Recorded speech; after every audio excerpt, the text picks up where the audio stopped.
This is Infection, the survival podcast, recorded live on Tuesday, April 24th, 2018, episode 171.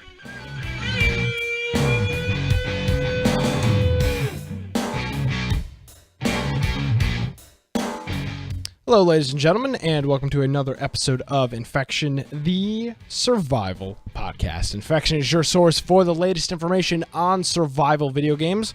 We bring you the latest news, reviews, updates, and more each and every week. My name is Nick Craig. At Nicholas M. Craig is my Twitter.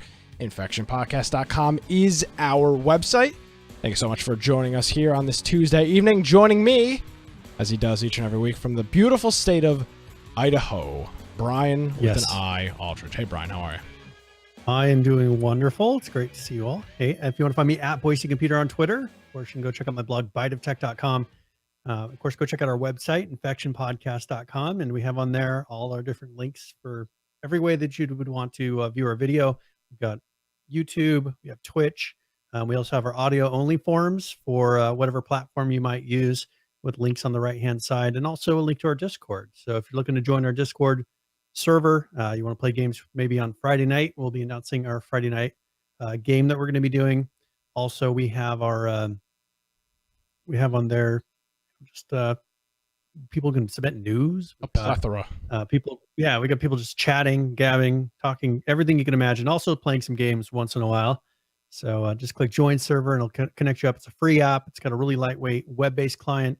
It has a nice phone app that's free, and a really nice desktop client that is easy to use and very lightweight. So it just runs in the corner. The thing I think you'll find is usually people will sit there and find a whole bunch of Discords to join, and then you've got too many. You got to cut them back. Yes. So you can do that on our website, infectionpodcast.com. And what I showed here real quickly is we are running, and I don't think we promoted this on the show a whole lot, we'll just mention it quickly, and there's actually people on it right now. We've got a, or I should say, we've got a breaking point server for Arma 3 that's up and running. And the way to get the information on that is to head on over. It's in our Discord, of course, but if not, you can head on over to our website, infectionpodcast.com/servers. And we've got a server listing here, which will redirect you over to gametracker.com. And from here, I'll have to put a little link to that somewhere so we can easily find it. We'll do that. And then you can jump in here. You can see there's 5 people playing on it right now. I don't want to show their names. But there's people playing in the server right now. It's running the breaking point mod. And we're actually, our boy Donnie is kind of the one that's aggregating managing this group. Pretty much, yeah. And you said something that there's a limited number of breaking point servers, and we're one of them. Yeah, there aren't that many breaking point servers. It used to be really popular back in the day, and right now they're developing a standalone game for it. Yes. And we were running first person. We're running third person. You can switch between first and third person right now. So we're just kind of playing with different ones, seeing what players want, trying to get what's going to get the biggest population of players. So it's been going very well. Get people on there all the time. So it's good. So if you're looking to join an Arma group, play some breaking point, our server runs really well with it. No lag. We have been testing and changing some settings here and there, but just seeing what people want to play. So you can if you start playing, give your input. Say, hey, I like this on servers, or I don't know. I'll have to talk to Donnie he's really into breaking point, but I don't know if at some point maybe we'll try some different Arma mods. But there's a decent number of people that like playing breaking point right now.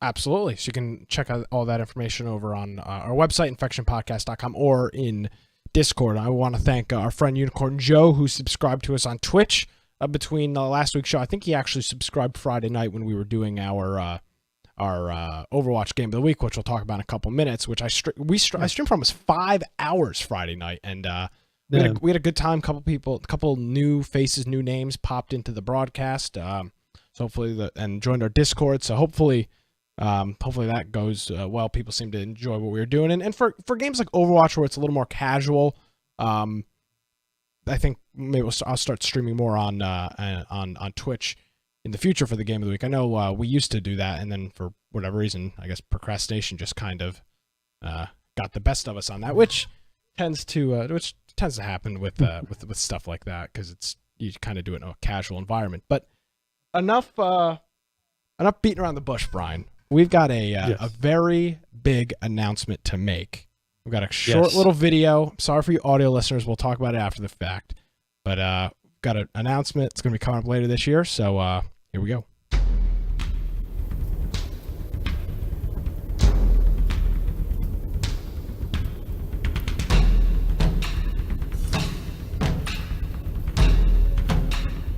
Yes, ladies and gentlemen, you're reading the screen correctly here. If you are listening to this podcast, we are heading out to PAX West 2018, August 31st through September 3rd in Seattle, Washington. For anybody that has been following this program for about a year or so, it was a year and a month ago that we were at PAX East in Boston, covering the latest in survival video games, which is what we did at that show in Boston. I'd say we had probably 10 or so, 8 to 10 interviews with survival games, and as well as meeting and talking to a whole bunch of other games that either we were interested personally or so on and so forth. So we are going to be heading out to September, or we're going to be heading out to Seattle here in September for PAX West, which I'm really excited for. I know Brian's pumped. Going to the West Coast, the best coast. I've never been to the West Coast. But I've been close. I've been to Vegas. I've never been to the West Coast. Our buddy Lance will be joining us as well. He's hopping on board again. He went out with us to Boston last year for PAX East, so he'll be joining us, as well as a couple of other people that I know are going to be at the show. So hopefully we'll do something cool with that. I mean, that's it. This is we really enjoyed PAX East. I thought we had some pretty incredible coverage. We'll talk about it later on, but we were the first ones to cover the Darwin Project at PAX East 2017. Nobody else cared about them. Nobody was talking about them. We shot an interview the first day of the show literally as the show was opening. They were one of the first interviews we did, and we're hoping that we can do the same thing out at PAX West out in Seattle a little bit later on this year. So coming up next week, as the start of the start of the month, we're going to do something similar to what we did last year, except Brian's not going to be growing a massive beard. We're going to do some type of some type of funding, some type of donation drive to cover some of our costs to get out to the show. Seattle's an expensive place now. Fortunately last year we had the opportunity that I could drive, and that cut down our costs pretty tremendously. But now, with me being well, it wouldn't have mattered anyway, but me being down in North Carolina, I have to fly to Seattle. Brian's got to fly, and Lance has to fly as well. So we're going to just announce that, our goals and our plans for that coming up next week. So hopefully you'll tune in for that, and it'll be here before you know it. It's really not that far away. You think, oh, August, it's August is right around the corner, or August isn't right around the corner. It's May 1st next week. So you're talking just a few months before we'll be heading out there, and we'll be covering the show for the audience. So that's our big announcement. That's what we've been working on. We've been hemming and hawing back and forth, and last week the dates got announced. We were able to book an Airbnb, and I think Brian, you booked your flights today. Ticket this morning. Yeah, I'll be booking mine here in the next couple days, next couple weeks. And that's part of what some of the donations that we've been receiving since we bought the server. Yes, pretty much all those donations we put towards getting. We put the down payment down on the hotels or the Airbnb. So, yep, Airbnb plus anybody that's been buying games on Humble Bundle and supporting us through Twitch Prime. All of that stuff is going to go into, hopefully, it's going to be a very similar donation goal to last year's, because we've got the supplemental. We've had income kind of coming in here and there, which is all year. Really helped. Yeah, so we've got that sitting. So we appreciate everybody that's been supporting us through Humble Bundle and through the Twitch Prime, and of course the direct contributions through PayPal and Stream Alerts and Streamlabs. So we're gonna announce some of the stuff. Nisco's asking, are we gonna do any live streams? Yes, we're gonna be. The good thing now is we're I could say that we've got we know exactly what we're gonna get. It's a different venue, but we know the layout of the show. We absolutely could do live streams nightly. We could check in from the show floor. We'll have Wi-Fi.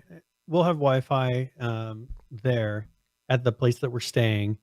The live streams at the show floor, we kind of discovered last year, like internet is not great. But we can. We'll absolutely try to do something like that. And as we'll have one of our donation goals to do a bonus show, which I know we did last year and people seem to really like. So we'll have plenty of things that we'll have as kind of bonus content for the show, as well as doing some live streams, either some Periscope, some Twitter videos, even streaming directly to Twitch. So we're gonna try to work all that stuff out. We seem like we've got a lot. I know we've got a lot more experience now. We know what we're getting into. Instead of just reading people's Reddit comments about how the show went, we actually have the firsthand experience now, which hopefully will be beneficial to us. And also we have one thing, we have our shirts from last year. So we have some things that we prepared last year that really help us to step into this pretty easily now. Yep. Business cards are printed out. We've got business cards for everybody. We're going to have some swag that we're going to be giving away. We've already got the mocks up for that. Fortunately, Lance is able to, with his work situation, is able to run some of that stuff for us at a very minimal charge compared to us having to go out somewhere externally and get it made up or printed. So we're going to have some really cool stuff. I'm really looking forward to it. PAX East is a big show, but PAX West started it all about 10 years ago. Actually, would have been more, probably 11 years ago. 2007, I think, was when PAX West really started taking off. So we're headed out to the West Coast, the best coast, and well, hopefully we're having a good time out there in Seattle. So if you're going out to the show, you know anybody that's going out to the show, get in touch with us. Tweet us, send us a direct message, email us. We will be out at the show. We met up with our friend Heisenberg in Boston last year.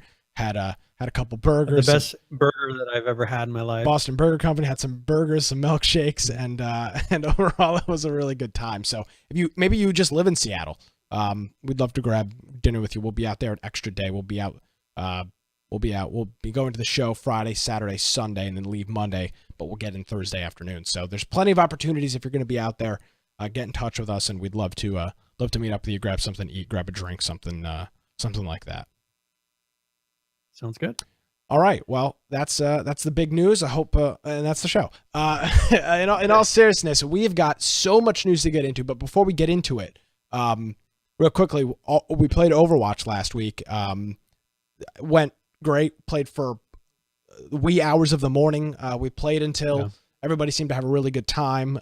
There was some raginess, but didn't seem like it was that bad. We'd lose a couple games, win a couple games. It was pretty fair back and forth.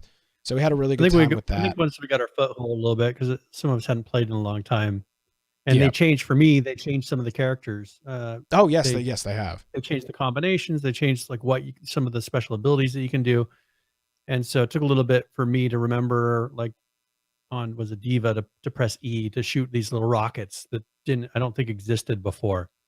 So they just kind of added. They've made it so that you have to do a little bit more than just hold down the fire key for some characters. So I think once everybody kind of learned the changes and started playing their characters, we did pretty well in the end. Yes, and we had a great turnout. I'd say we were pub stomping for a while. We were just destroying. We were rolling into matches, and we were winning the kind of games that if we were on the receiving end of that would have been a night-ending game. Mad, yeah, because it was just a steamroll through that, which is fun to have. It's fun when you're not losing all the time, which is. Seems to happen quite often. Yeah, we had one where we never stopped moving forward the whole time. It was one of those ones where we a 3-minute game.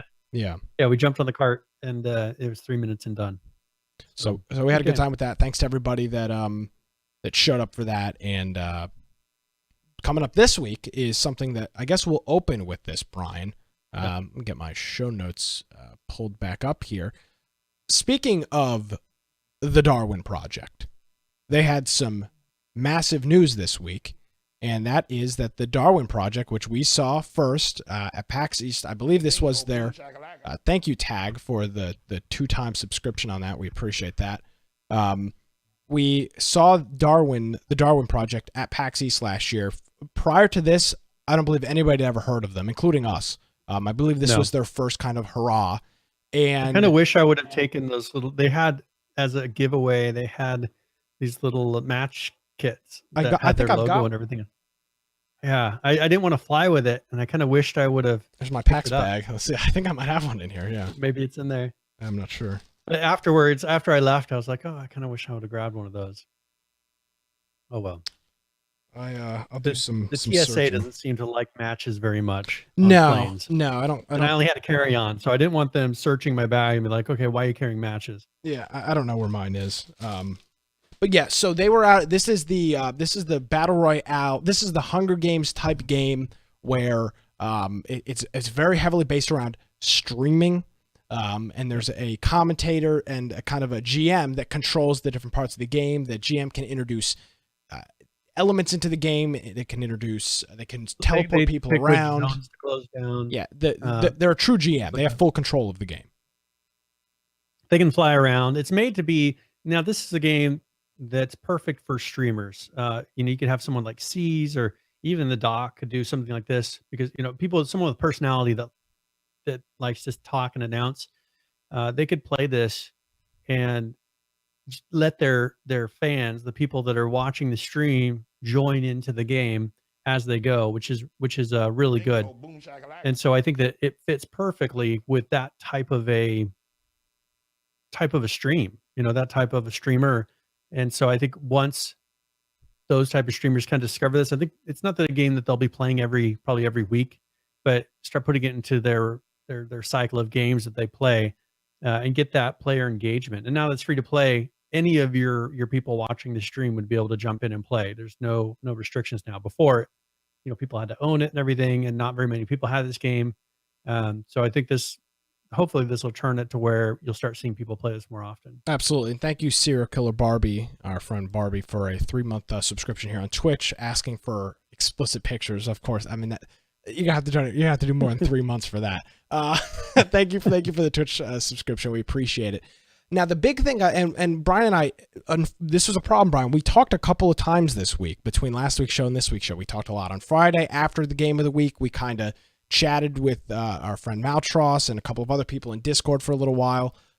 So Brian and I have talked a couple of times, and I think we've already talked about this a little bit, but in such an environment where you've got Darwin Project, you've got H1Z1, you've got Fortnite, you've got PUBG, you've got oh god, what is this new game that we've been playing? What's the new? Are you talking Radical Heights? Radical Heights. You're in this genre of full on free to play exposure in a lot of these games. PUBG is not free to play, but H1Z1 is free to play. Fortnite is free to play. Everyone already owns PUBG. So. Everybody already owns PUBG. For right now, Radical Heights is free to play.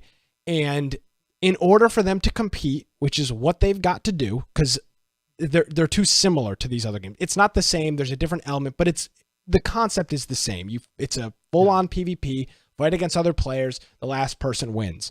And they, in my opinion, don't really have a choice but to make it free to play to get the player base. It's unfortunate because when we literally led the petition, led the charge back in the old days of H1Z1 to make it from a not free to play to a regular pay to have access, pay to play. And it's because there's trade-offs of free to play. Yes, you get so many more players into the game, but there's trade-offs. First of all, you open yourself up to a whole bunch more cheaters. We've seen that now with Radical Heights and Fortnite, and H1Z1 for a matter of fact. So that's it. Second of all, the income's got to come from somewhere. Servers are expensive. Brian knows that more than anybody else. We did a server drive. The server itself was over $500. Internet storage space in a data center, if you're doing co-location, is very, very expensive. And there's a lot of ongoing costs. You've got to pay staff. There's just a lot of costs of running and operating a game in a business. They've got offices, I believe, in downtown Toronto. Very, very expensive. So how do they supplement the income? And the answer is with loot boxes and skins and crates. Now, fortunately for us, we're not, I mean, I'm speaking for both of us here, Brian, we're not skin crazy, we're not crate crazy, but it does take away in my opinion, it takes away a little bit from the game. I'm not saying it's a bad thing. It's the way to make a free-to-play game because the money has to come from somewhere. But I wish you could just pay for some of this stuff and you didn't have to deal with it. But I understand why they're doing this and why they're going free-to-play. Yeah. So, all right. So do you want to, let's jump through. They have some images of this initial set of skins that they've released because they didn't have any skins before going free to play. Yeah. And so they announced some of these different skins that they're going to be having here. Now, these are for the founders. These are for the people that have purchased the game, which Brian and I actually have a founder's copy edition, which somehow we got a copy. But so that's what these are. These are to the people that. So this is kind of a show of what you can expect. Yes. And I like the fact that they're playing on the whole Canada. I mean, this is all hockey, so I Yes. like this. So they've got hockey gear that's kind of turned into some sort of a fighting set. Goalie helmet, player's helmet with things on top, a hockey stick with a blade attached. Uh, I think they did a pretty creative job of doing this. A Yes. pair of skis that have been turned into a bow and arrow. I mean, that's pretty cool. A snow shovel, and then jumpsuit sets that let you pick whatever color that you want to have. So I think that if they can put out things that are creative like this, the thing is, how much variation can they really get? I think this game matches though having silliness and fun. It's more of a cartoon It does.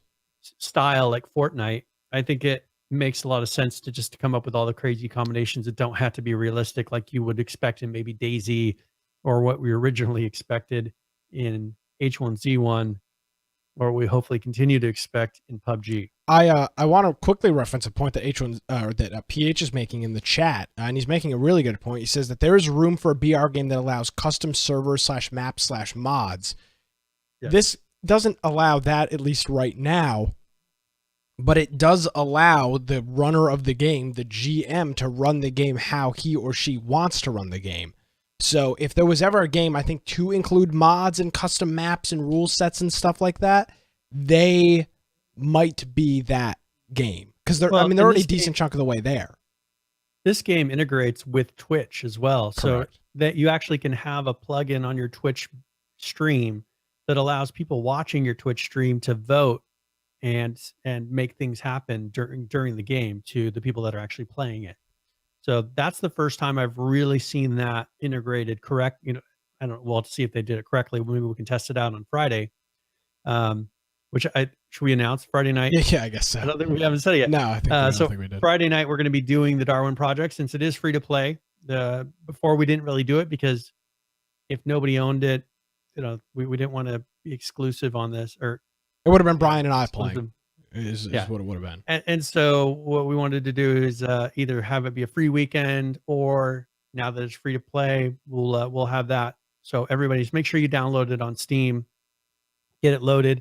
I'll look at doing an integration with our Twitch so that maybe for fun people can vote and We can make stream things it. happen. Yeah.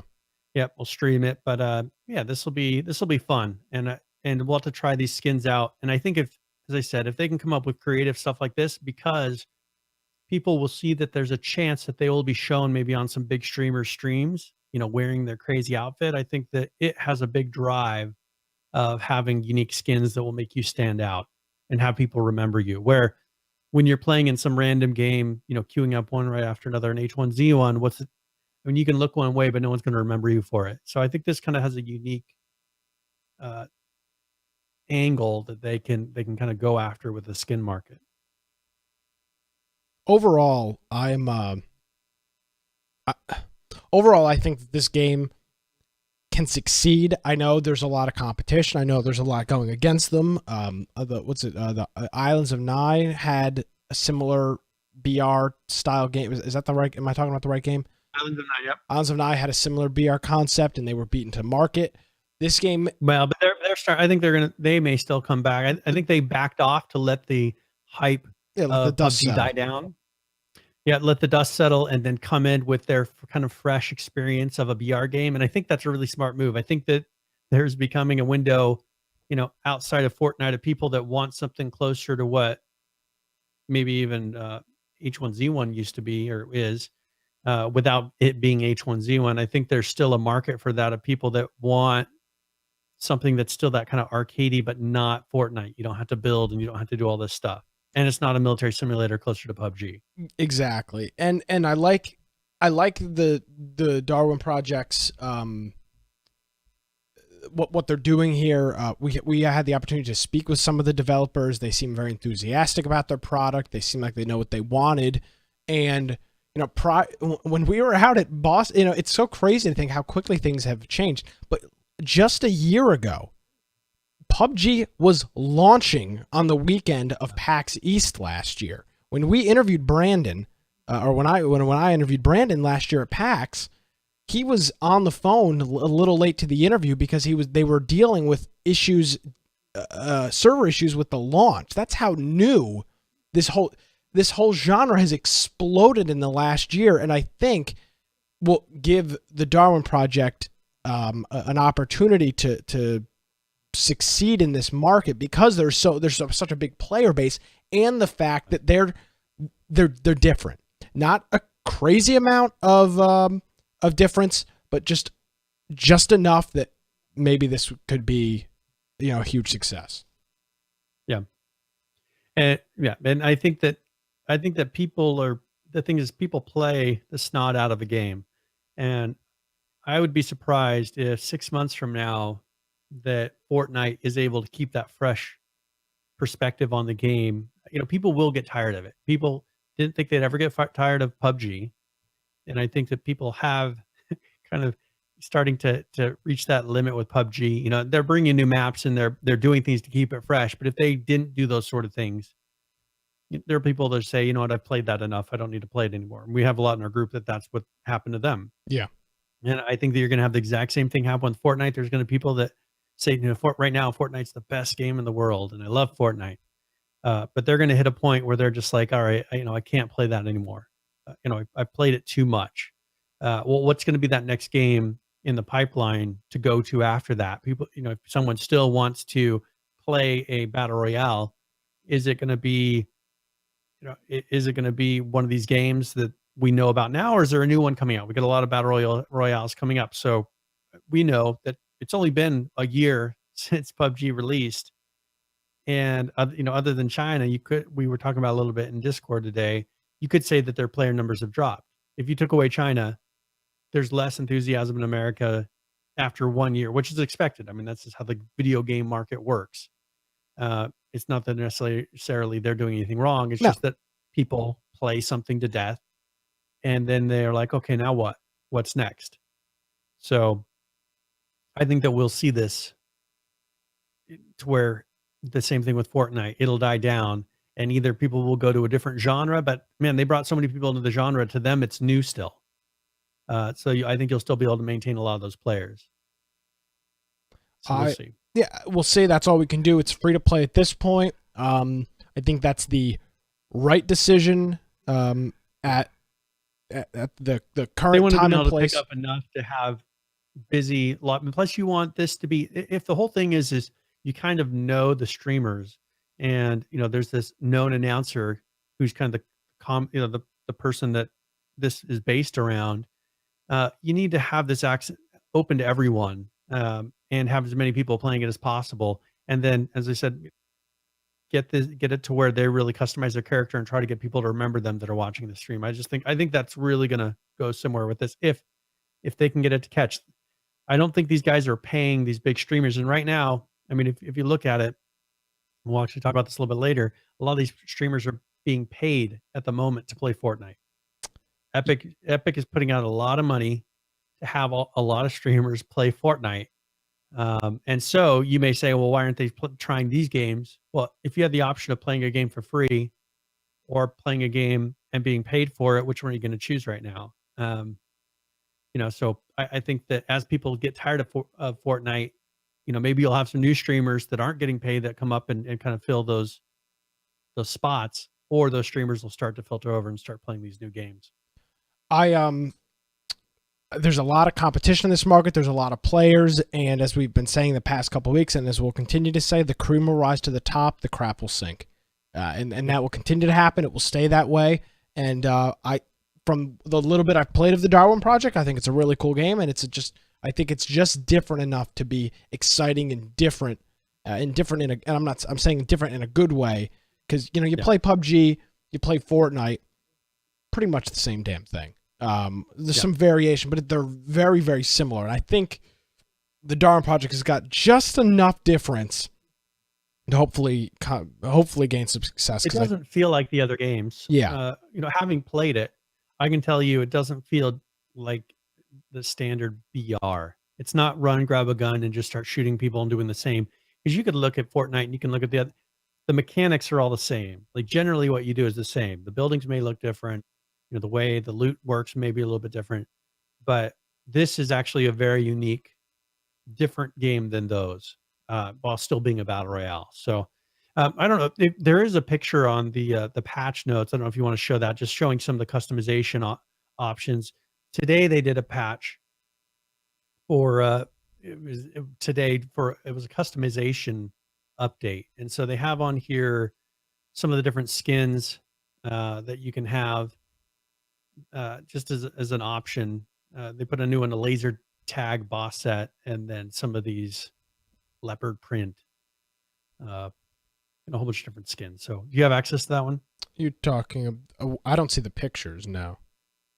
So there's two links there. One's a 1.9.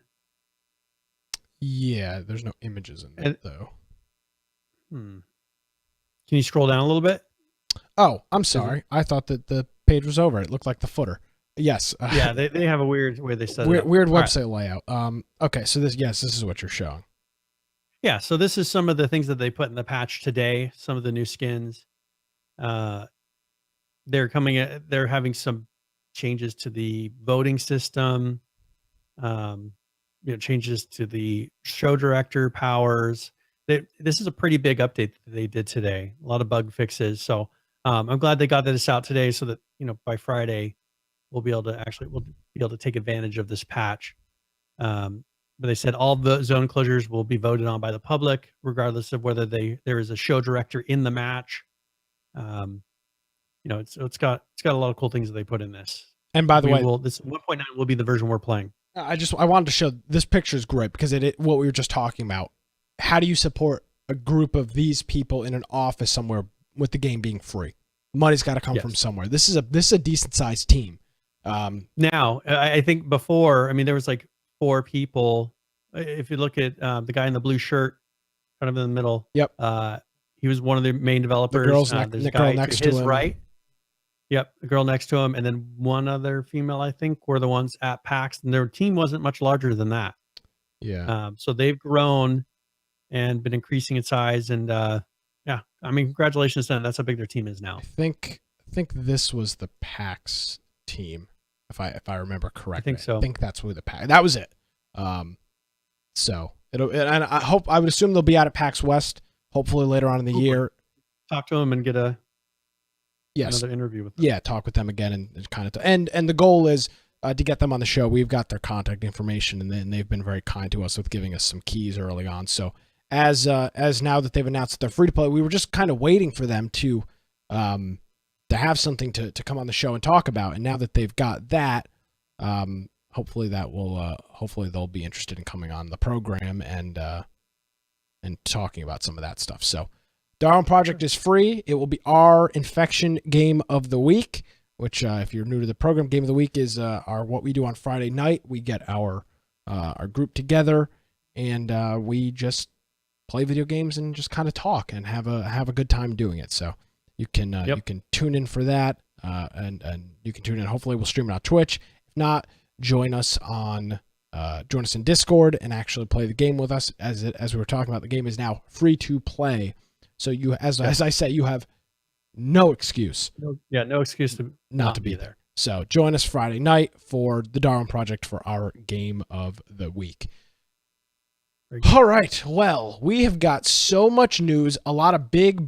I don't even know if we're not news station, but there's a lot of big breaking news. Last couple days, a lot of big stories. Where pick a story.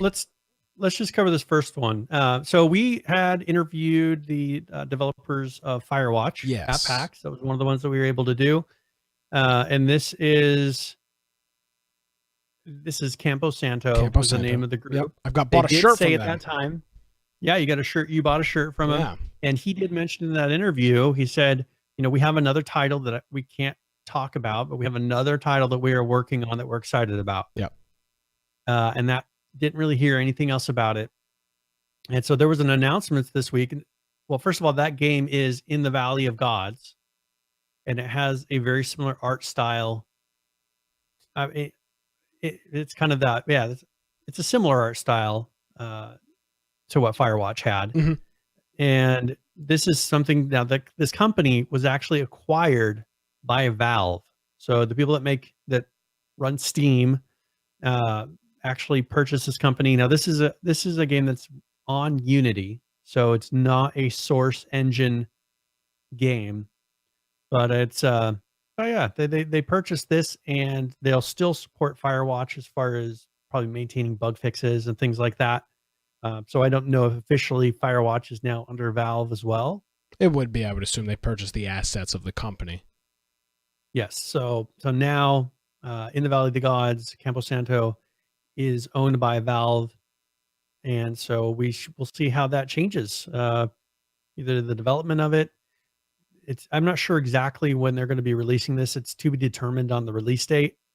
Perhaps they put that because they weren't sure. They have this merger going on, and they don't want to lock down a release date with them in the middle of a merger. So hopefully soon they'll announce what's going on, and yeah, we'll see this. So I think they said, and one thing that they're going to be doing is Firewatch, as a side note, is going to be releasing on the Nintendo Switch here this year. Yes, which is a perfect Switch game for anybody that's ever played it. Yes, yeah, it'll work very well. This one should, though, in the Valley of the Gods, should be coming out in 2019. So that I wouldn't expect it to be any time. It's not going to be this year, but next year they'll be putting a date for then to release this. It will be probably under PlayStation 4, Xbox One, and PC, since Firewatch was that as well. Yep. So. And this game is in the Valley of God, and it's by Campo Santo, which was purchased by Valve, and they've been purchased for a while. The article mentions that the Campo Santo people went on the Valve retreat that they do in Hawaii every year, and it said as the time being, they're keeping the development team in Seattle, which is where they're located. And we've seen this trailer before. Or we've seen video of this game before. We didn't really have a whole lot of information. But I loved Firewatch, and anybody that has not played Firewatch, you've got to play it. I don't like single player games. I never have. For the most part, I loved Firewatch. I've played it twice through. The voice acting in that game, phenomenal. The voice acting really carried that game. They did a really good job with the story, and the voice acting. And so I think with this, they tried to do something on the same par. I mean, listening to the trailer, they did a really good job. Seems like the voice acting is really good. So hopefully it'll be a similar story that'll grab you and be interesting the whole way through, like that one was. So I'm excited for that, and that's a big deal to be acquired by the largest PC store, community, friends list. I don't even know what you'd call Steam, game marketplace. I don't really know what you'd call it. So that's a hell of an accomplishment, and hopefully they'll be out at PAX as well, and we can talk with them about the new game and the acquisition by Valve, and just kind of go over that. So that was unexpected. As Brian's saying, we really haven't heard anything from them since Firewatch pretty much came out. It's been very, very quiet. And you know what I like about that? They have been working on it since last year. Because he mentioned to us that they were working on something new. Couldn't tell us, but and you know what I like about them? They're back to the basics. They're making a game. It's not multiplayer, and it's finished when it comes out. It's not early access. When the game gets released and the game comes out, the game is out. You play it. The Firewatch story wasn't crazy long. I want to say it was 3 to maybe 4 to 6 hours, 3 to 5 hours, somewhere in that ballpark. Wasn't incredibly long, but it was very well done.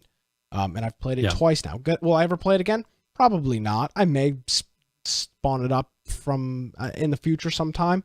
But they're very back to the basics. It's not an early version of the game where half the story's done. They at least in the past have released finished, completely final products with some bug fixes and stuff like that. But it's been a finished product on release, which is something that appears to be foreign to everybody in the gaming industry these days. And I hope that maybe Valve purchasing them, we're not going to talk about this because it's not really relevant, but you could make the argument that this is kind of maybe their next. They haven't really made games in how many years? I don't know. I can't remember. I mean, the Source engine has been out since the early 2000s. They really haven't done, and obviously CSGO, but the Source engine was like their last thing.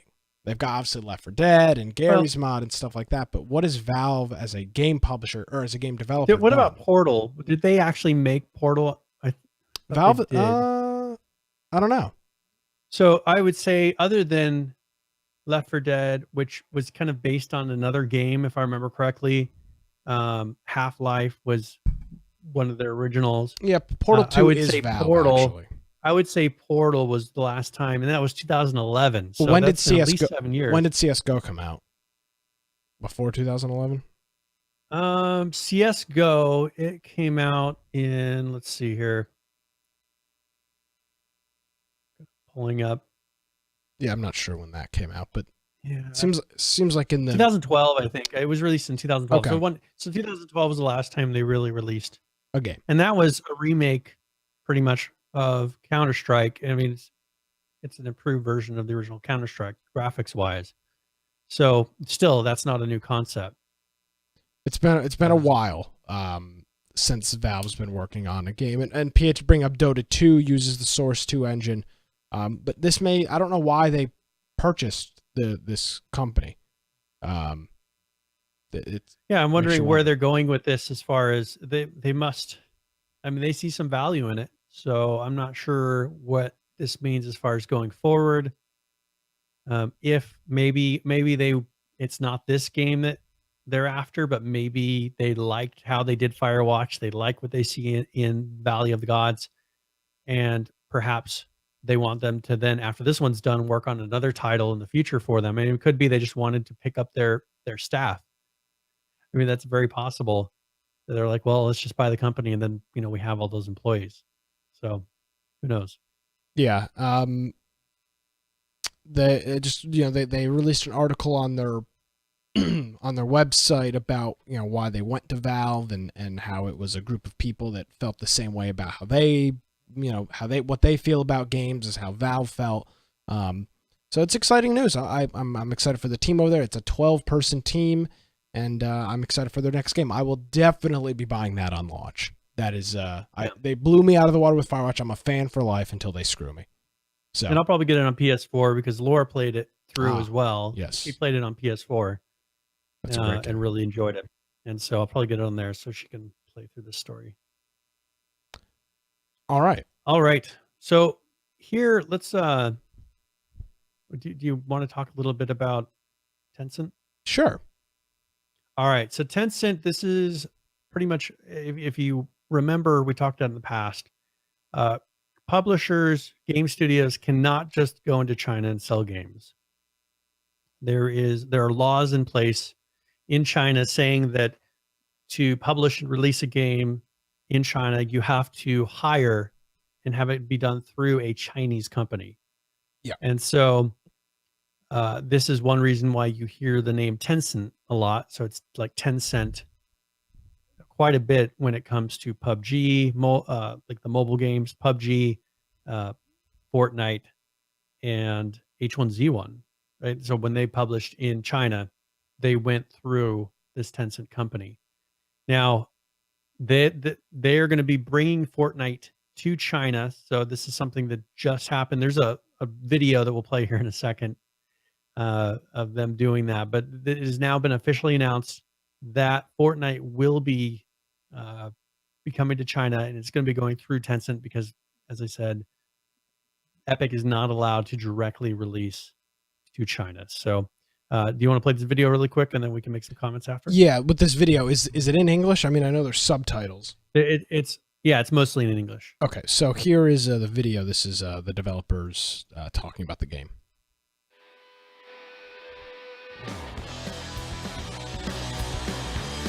你好, China. 你好. 你好. Ni hao, I'm Daniel Vogel. I'm project lead on Fortnite. Looking forward to seeing you guys in game. Ni hao, my name is Donald Mustard and I'm the worldwide creative director of Epic Games, and I am so excited for Fortnite to come to China. I can't wait for all of you to play it.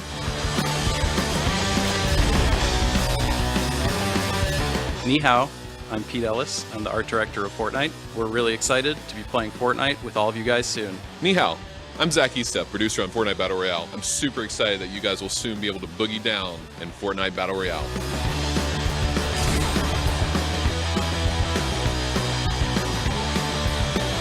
Ni hao, I'm Eric Williamson, design lead on Fortnite Battle Royale. We're very excited to have you come join us. See you in game.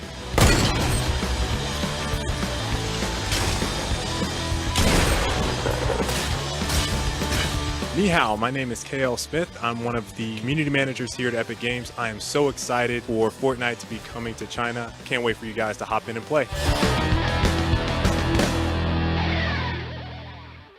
Well, what I think is interesting about this is, unlike PUBG and H1Z1, Epic, I would assume, has already worked with Tencent in some shape, way, or form. Because, I mean, Epic is a major... Okay, so here we go. Epic is 40% owned by Tencent. Yes. I knew... Yes, so but there's more to the story than that. I was reading about this a while ago. Mm-hmm.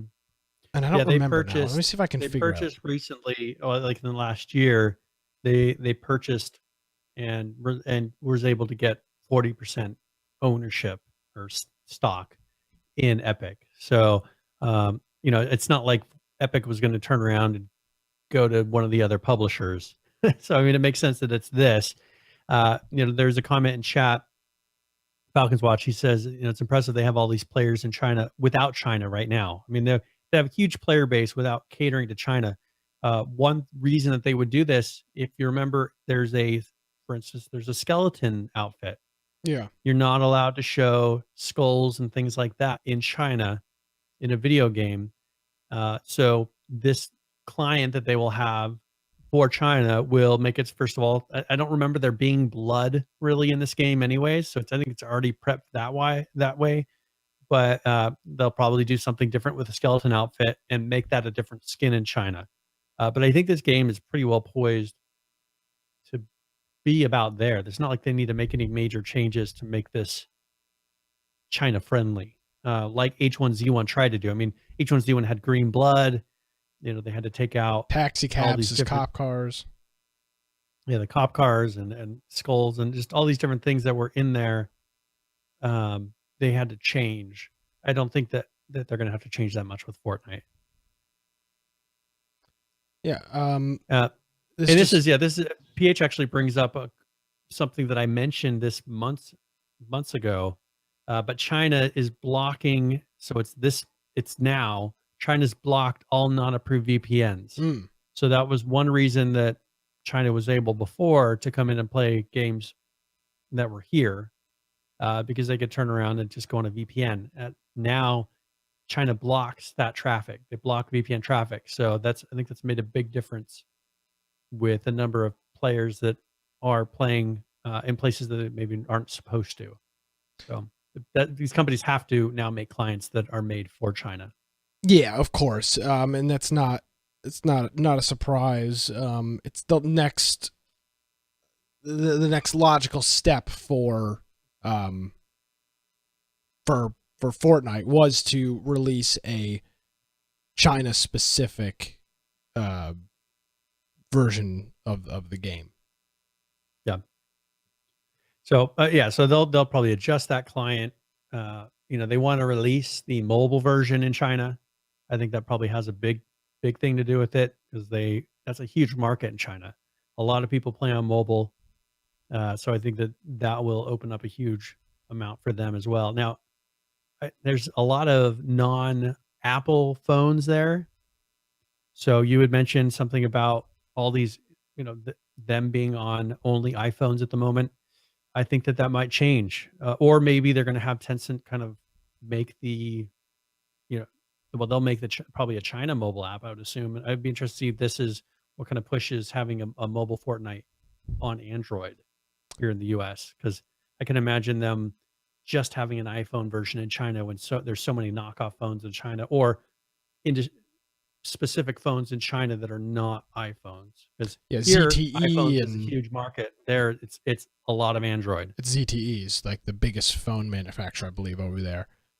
So I think that'll probably make them finally release an Android client. Yeah, and I mean, how will this affect the current player base? I'm not really sure. The good thing is that I believe they've got pretty good anti-cheat already in place.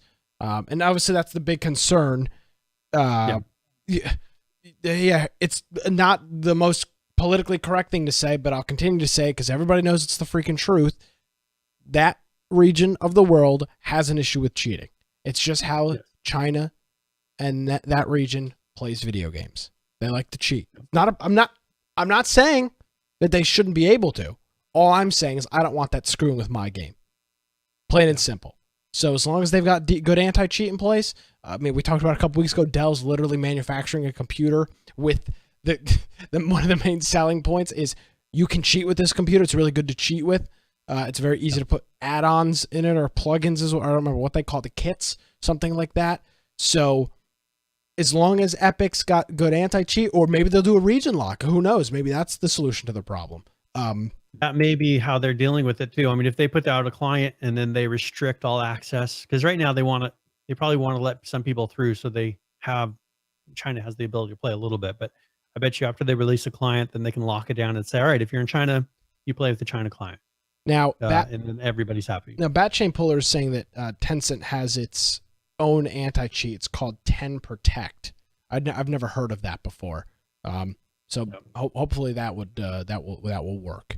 And you know, you just I don't want my game experience, and it's a selfish thing to say, but it's the God's honest truth. I don't want my experience ruined by a region or a country that the way that they want to play the game is to cheat. Because I have no interest in cheating. It's just that doesn't do it for me. So that's pretty big news though. Now, one other thing I was going to mention is that, so because of this kind of partnership, I guess when they're owned by it, but they have announced that Tencent has announced that they're going to invest 15 million into Fortnite's rollout in China. Now, what that means is they're going to be using half of that money to seed an esports community. Perfect. So half of that money will go to, so it's 7.5 million is going to be going towards the pretty much paying streamers to play, kind of like what they do in the United States. Just getting that, and it's worked really well for them here. I mean, look at how many people they've gotten to play because they see someone else playing it or some famous person playing it. So they're going to be doing a similar thing there, to where they're paying money for streamers and maybe giving rewards. You know, they're saying seeding an esports community, maybe getting these professional teams and somehow getting them some money so that they can continue just playing the game.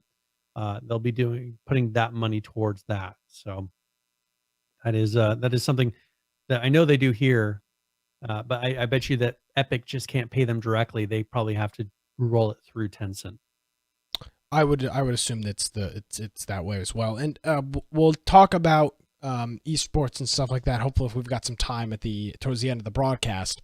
But there was two massive esports events this week. One being H1Z1's H1P1, and then the Ninja stream in Vegas that was at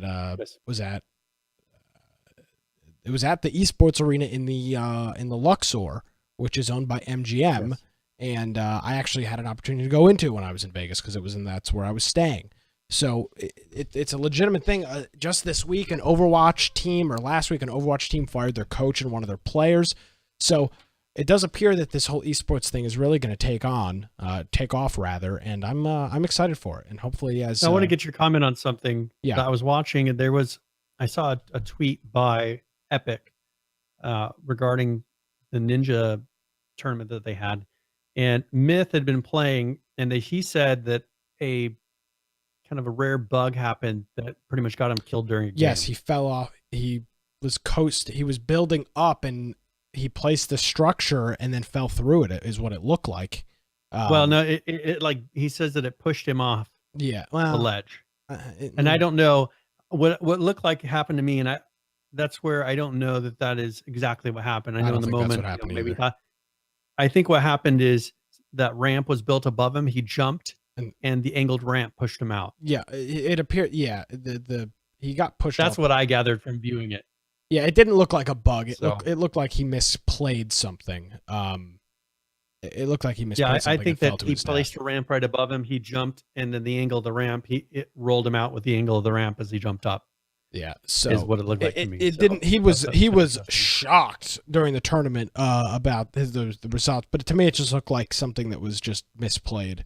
And again, I'm not criticizing. Believe me, I'm not a professional Fortnite player, and I don't pretend to be one. But it just looked like looked like a mistake. Mistakes happen. You ever watch an NFL game? Quarterbacks throw interceptions. You ever watch a baseball game? Players drop baseballs. It looked something just as routine as that. Oh, bad pass through an I interception. saw his. The thing is I saw his angle. You know, his camera angle. Yeah. And from his angle, he couldn't see the ramp. Like, Huh. his camera was below it, and so you didn't. When he was moving, you didn't see the ramp in that angle. But then I saw the other angle of another shot they did coming from the other side, and to me, then it seemed obvious. So I could understand why he thought that what he placed down below pushed him out, because he placed something and then it like slid him out. But so I understand his point of view of seeing that, because he didn't see in his camera view the ramp above him at all. But I saw one from the outside, and that's where I kind of gathered that it was probably that ramp. Yeah. So that I thought that was interesting, and we'll talk about it if hopefully towards the end of the show. But Falcons bring up the point that there was 655,000 people watching this Ninja, literally on Ninja's channel at the esports arena in the Luxor in Vegas, which is legit, and it makes sense that Vegas is getting into this because there's money to be made, there's gambling. There's lines, there's spreads to be bet. It's like any other quote unquote sport. So it makes sense that Caesar's Palace and all the Luxor and New York and all that stuff is owned by MGM. It makes sense that they're all trying to embrace this because this could be the next big. I mean, we saw what happened with these CSGO gambling sites, these CSGO lottery sites. These people are making a fortune off these sites. And these high rollers in Vegas can see that there's a lot of money to be made in this industry, and they're going to push it forward. Overwatch has got a couple of esports teams. How soon will we start seeing players being paid off to lose or to not win? That could be happening right now, for all you know. The second that goes to Vegas, like then they're going to have some sort of industry managing it. A commission. Make sure the players are being honest. You need a commission, but even with that, that'll start happening when you can go to a website and bet on the game. That's when that will really start happening, I think. But I think they're going to have a lot more oversight, because right now, someone says, I want this one person to win, and they could like make it look like a mistake, make it look like it. I'm not saying that at all is what happened with Myth, but say they could start influencing to better their odds. Absolutely. The second it goes to Vegas, so it'll be interesting to see how that unrolls. And see if it really, because that would be what could drive. I mean, they need money behind these big tournaments. They need money as prize money and to host it and do all these things. And I think Vegas would be the ultimate place to do it, because these aren't like sporting events to where you get injuries and things like that. Carpal tunnel. Where there's all those logistics. I think that having tournaments regularly in Vegas where people are legally can gamble on them, and they can have people show up. It's a place that's suited to have a lot of people, like conventions and things like that. I think that would be a good place to do it, and there's no legal issues with whatever people want to do to help finance it. Bingo. So overall, they did theirs, or Epic and Ninja, and I don't know who else was doing the esports event out in Vegas for Ninja. They did theirs, and then H1Z1 and the Pro League in conjunction with what's the name of Jace Hall's group? The name's escaping me right now. You're talking about his H1Z1? No, like the name of his Twin Galaxies. Twin Galaxies, yes. They did the H1Z1 event, which they streamed on Facebook. There was less than 10,000 people watching. They released a skin pack that were all grabbed by bots because all of the keys were just numbers in succession. So actually, so there was we'll talk about that. Is that in the notes? I don't remember if that's in the that notes is or in not. the notes. Okay, so we'll talk about that a little bit later on. I don't remember what it was. There's so much freaking news. So yeah, that's Tencent. That's esports. They're going to put $7.5 million into esports, $7.5 million into promoting the game in China. Then it'll be interesting to see how. Do we want to announce the game giveaway really quick? Do you We want- just roll it for you gonna- pretty much an hour. Yeah, we could do that. All right, so let's go ahead and get this started. We'll do a 60 points, And we'll roll this exclamation point towards giveaway. the end of the program, not right at the end. But We'll roll probably- towards the end, but yeah. we'll have it open to where people can enter the whole time. And I'll be giving away a copy of Deadlight Director's Cut. Deadlight Director's Cut, really fun game to play. And I'll put a link to the Steam page in there if you want to enter for it. But was this released by, it was done kind of like it with Microsoft, if I remember correctly, or their studio. But it's a nice story to it. It is a lot of fun to play. So Deadlight Director's Cut, exclamation point giveaway, and then we will give that away right before the end of the game. But it is a lot of fun. I played this thing through pretty well. Yep, and I think I beat this game. And if you are, excuse me, if you're listening to this after the fact or watching this on YouTube, you can tune in live to enter these game giveaways, to give your opinion and feedback in the chat over on our Twitch channel, twitch.tv/Infection Podcast. We are here. We are live every Tuesday evening, bringing you the broadcast of the show. Yes. Let's kind of do a rapid fire through a couple of games here. Some quick things to talk about. We've had back-to-back weeks of RoboCraft news. Yes. And this one, last week we talked about that the RoboCraft Battle Royale game just wasn't doing it. Nobody was really playing it. They weren't happy with the product, so they ceased production on it. But they said they'll be bringing something back soon. And this is an interesting headline, interesting title on the article here. No more crates. Dear RoboCraft community, we have decided to remove loot crates / boxes from all forms of RoboCraft in response to the persistent feedback from the community disliking the RNG nature of progression and a P2W play to win feeling. We are seeking feedback from the RoboCraft community on these changes, and we're ready to change the plans if you hate them. So take some time to leave feedback on them on the forums and various community spaces. So the TLDRs are removing 100% of the crates. And, you know, I really like how the community's pissed off with how it's working out. I mean, I'm not in this community, so I don't really know how it all works. But all I know is that people clearly weren't happy with it, mentioning the pay-to-win feeling, the RNG nature, and they're removing it. I mean, what more is there to say? Yeah. This is a developer that it appears to be in tune with the community, doing what they want, and I mean, this isn't going to make me go out and play the game anytime soon, but that's what they're doing. And I like this personally, because this is something that you go in there and you buy these boosts so you could get more of like tokens or whatever to be able to then get crates, and it was a grind. And so they said they're 100% removing the crates. They're putting in a tech tree, tech point system. They're having 3 tiers. They won't have those boosts anymore that you have to pay money for. And what they do is they reward these robits based on performance in battles, and then they're adding daily quests in place of daily crates that they used to have. They're adding cosmetic credits currency, so you can buy cosmetics that you want rather than doing this kind of gambling system. And then they're removing all ways of buying parts with real money aside from cosmetics, because that was an issue. This game is very much reliant on, if I get this part, that makes my vehicle better, which gives me an edge over you. So this kind of levels the playing field to where anything you put money into will be purely cosmetic. Will have no performance change on the actual play of the game.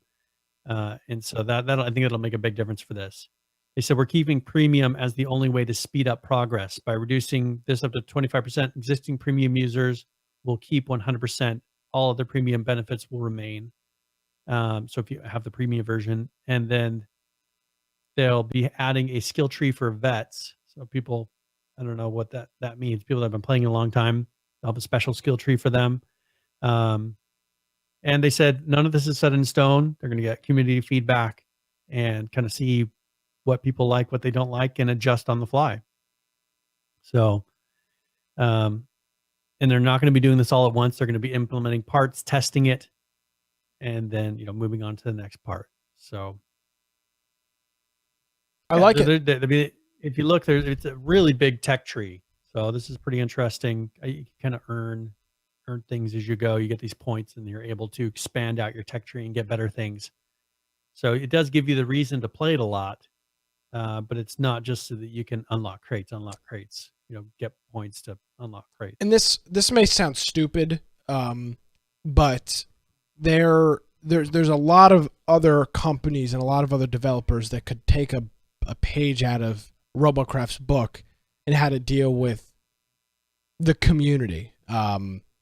Clearly it was a big enough issue that said, hey, we're just done because it's not, you guys don't like it, and we don't want to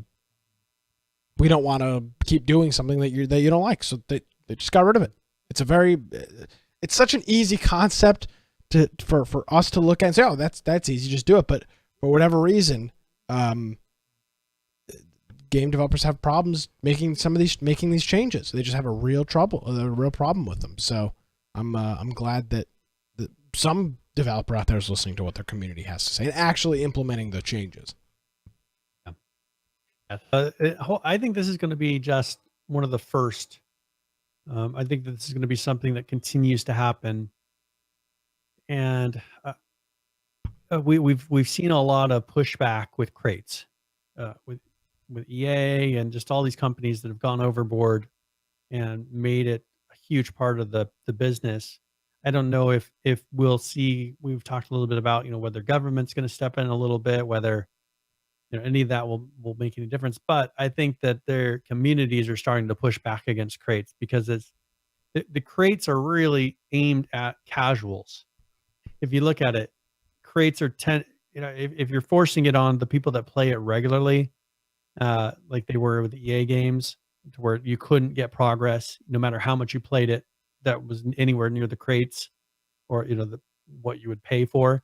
So I think that have kind of moving it and forcing here like this it's purely cosmetic.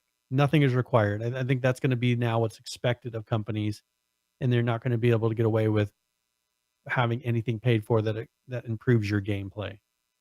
So I agree. Or increases how far along you are in the game, boost your leveling or whatever it is. I think you're going to see less and less of that happen. I like it. I respect it, and hopefully other people can learn from Robocraft's doing. Hey, you have a crappy game mode that people aren't playing? Get rid of it. Hey, you have a feature that people don't like? Remove it. Seems like it makes perfect sense to me. Looks like what's going on in Arc, Brian? Anything particular? There was one patch today. Perfect. Other than that, like last week, there was one patch. You're not seeing big changes to Arc, and we kind of wondered this. We said, well, I know that they're doing some TLCs that they call it, and I think that right now they're in between TLCs. They haven't announced the next one that I've seen, and so right now they're just kind of in maintenance mode. And so today they did 279.261. It was a number of fixes, but the Moss Chops damage and harvesting was buffed by 30%. I think they also made it to where you can ride those now. So that's probably why that makes a difference, because before you couldn't ride it, so now you can. So they want to have it to where they're tweaking that since they enabled the ability to even do that. Introduced lighter or tighter limits on number of nearby cliff platforms. That probably had people going crazy putting cliff platforms on. Fixed bug that caused the Pachia Rhino gas to give swamp fever. Fixed bug causing the Ascension character loss if you hadn't interacted with the terminal. I know that's been happening for a while. Maybe it just came up again, but I know they had mentioned weeks ago that you had to go to a terminal before you ascended. So looks like they finally fixed that issue.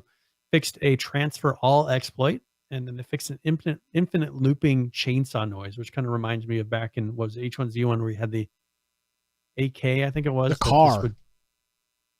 Well, they had that. So the car you'd always hear it, but then they also had it where the gun would never stop firing. Oh, yes, I do remember that as well. Yeah. So the infinite chainsaw noise probably made you log out and log back in to be able to fix that. So that's it. That's the only patch. And do you have a guess on? Do you think we're going to see very much change with this game?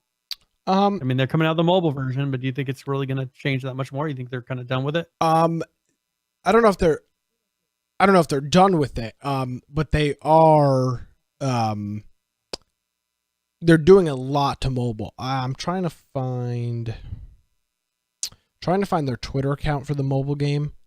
But I would highly recommend. I've been seeing screenshots. Well, on a regular basis. They've been doing videos and tutorials and stuff. I'm scrolling through Twitter. Give me a minute here to try to figure out what it is. But it appears that they're putting a lot of their energy and effort into. That's the probably where their mobile focus is. I game. mean, this is a fairly small development team in regards to how well known they are and how big of a game they have. It's called. So I think that they kind of focus on one thing at a time. Yeah, and it actually, the game is being made by War Drum Studios, which isn't Wildcard,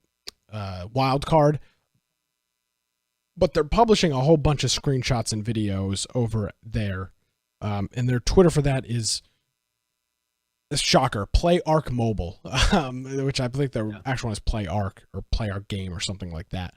So if you're interested in the mobile, I would highly recommend you follow that. There is a new video almost every day. There is. And they're adding functionality. There is one to every it. day. They're trying to get it to where it's scrolling through here. pretty much exactly the same as the desktop. Scrolling through here since the 10th. Since the beginning of April. There has been April 5th. There has been a video every single day, a little short 2-minute video of a split box of a person talking and the in-game footage and just kind of showing different things going on in the game. So that's probably where a lot of the effort is. But to answer your question, the answer is no. Of course, you're not going to have a whole bunch of changes. I don't think. What would be the? They got a pretty strong modding ability in this. Yeah. Do you think it's maybe not optimized enough to really take advantage of modding? I mean, you figure more people will take advantage of the modding, but it seems like you don't see people really trying to greatly change the game. You don't see any shooter games happening, even though it was called shootergame.exe. Well, I mean, let me be honest with you here, Brian. It's probably because people like the game itself. I mean, the game has a whole bunch of really cool things built right into it. So Arma 3 isn't really a game on its own per se. Arma 3 is kind of a sandbox, the same way Gary's mod is Gary's mod is a literal sandbox. Arma 3 is not so much, but those games are sandboxed where the only thing to do is play and build mods. The Arc core game, in my opinion, is already so good, it's so advanced that the modding community is probably limited because we really like the game. We like how it exists right now. Why would we try to, we'll add little things here and there. Well, my concern that right now there's not a really good game for modding. Arma was that. Look at all the games that kind of sprouted off of Arma. And there's not a game at the moment that's really well made that's pretty much like that, a sandbox that allows people to create other games. And I personally don't think that Arc is in a place where that can really easily happen. And I think that if a game came out that is just made to be modded, I think it would be really popular. McGrogan says Arma 4 soon, but like I've had a chance, with this stuff to kind of mess with the modding system for Arma 3, with hosting the server, and it's definitely not done easy. I think a game released with Unreal that allows blueprints, kind of like what Arc has, but and I thought that this was what PUBG was going to do, and they seem to have backed away from that. Remember, they said that they wanted to be a platform and they're going to allow modding and do all this stuff. Well, they reversed on that, and now they're not doing that. I think that it's wide open, and you think maybe Epic will do it? I don't know if Epic will do it. I think honestly the Darwin Project needs to do it if anybody's going to do it.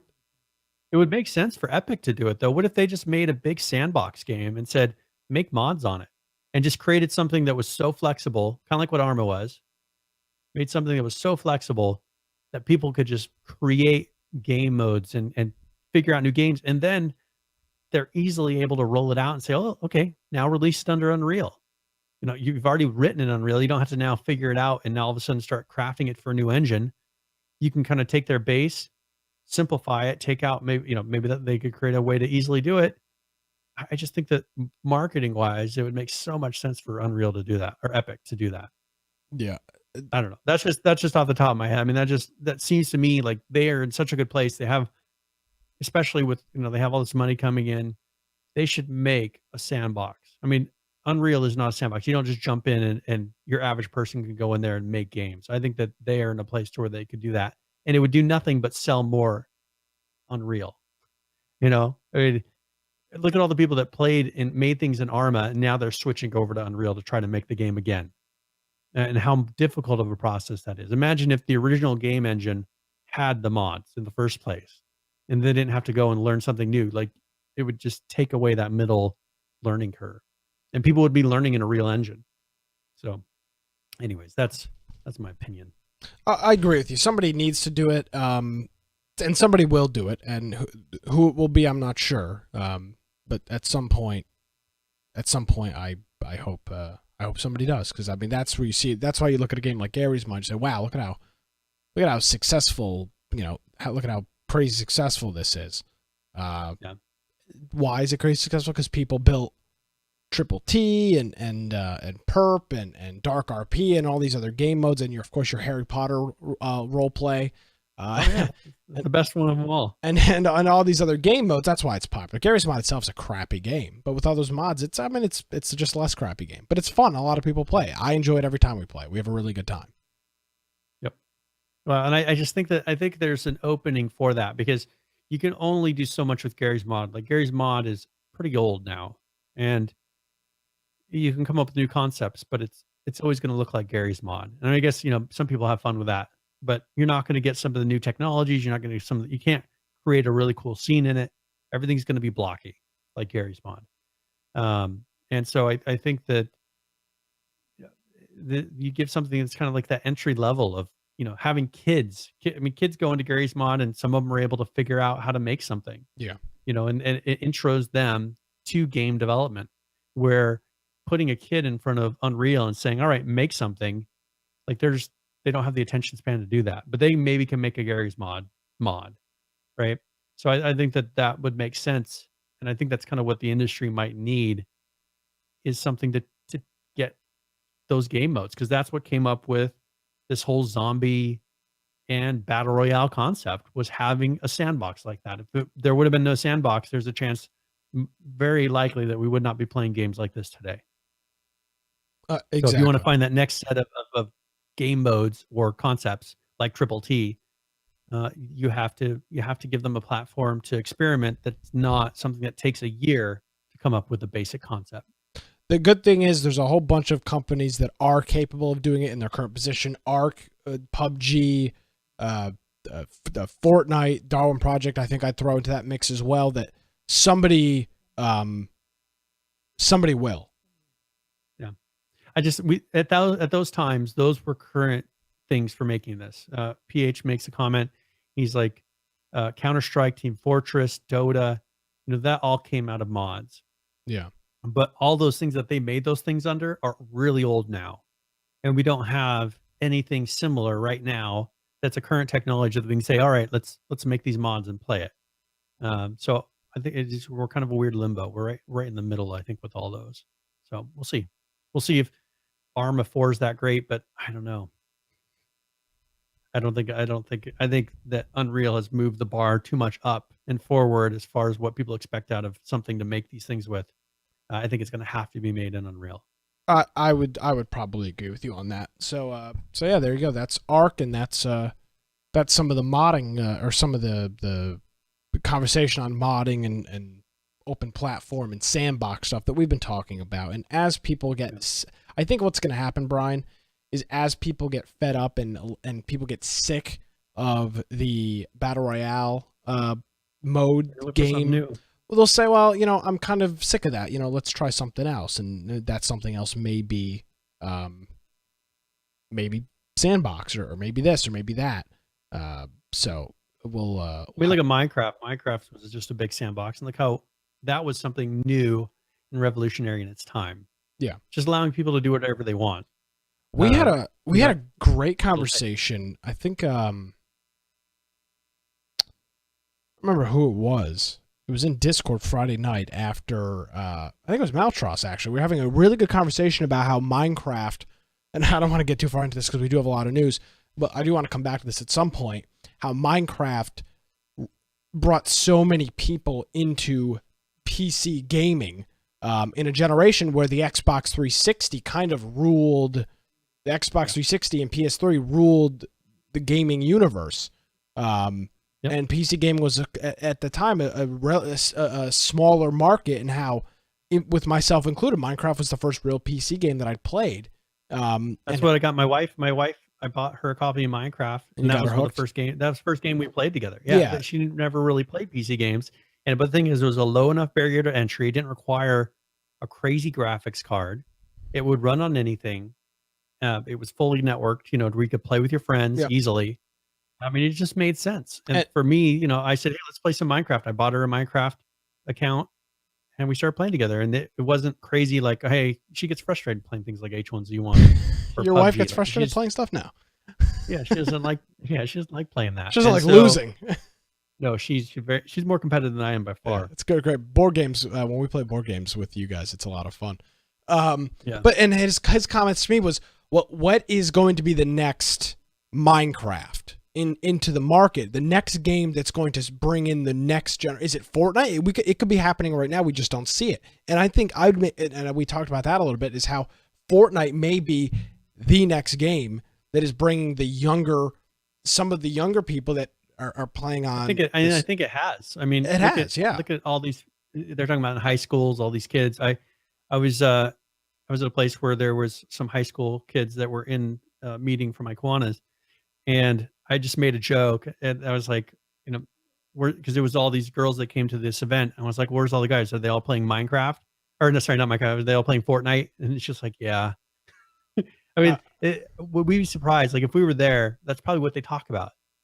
Like the girls we were joking around, like they're just all the guys are all playing Fortnite. Like they're not hanging. I've seen that commented online, like these girlfriends getting mad because their boyfriends are going and playing Fortnite. So okay.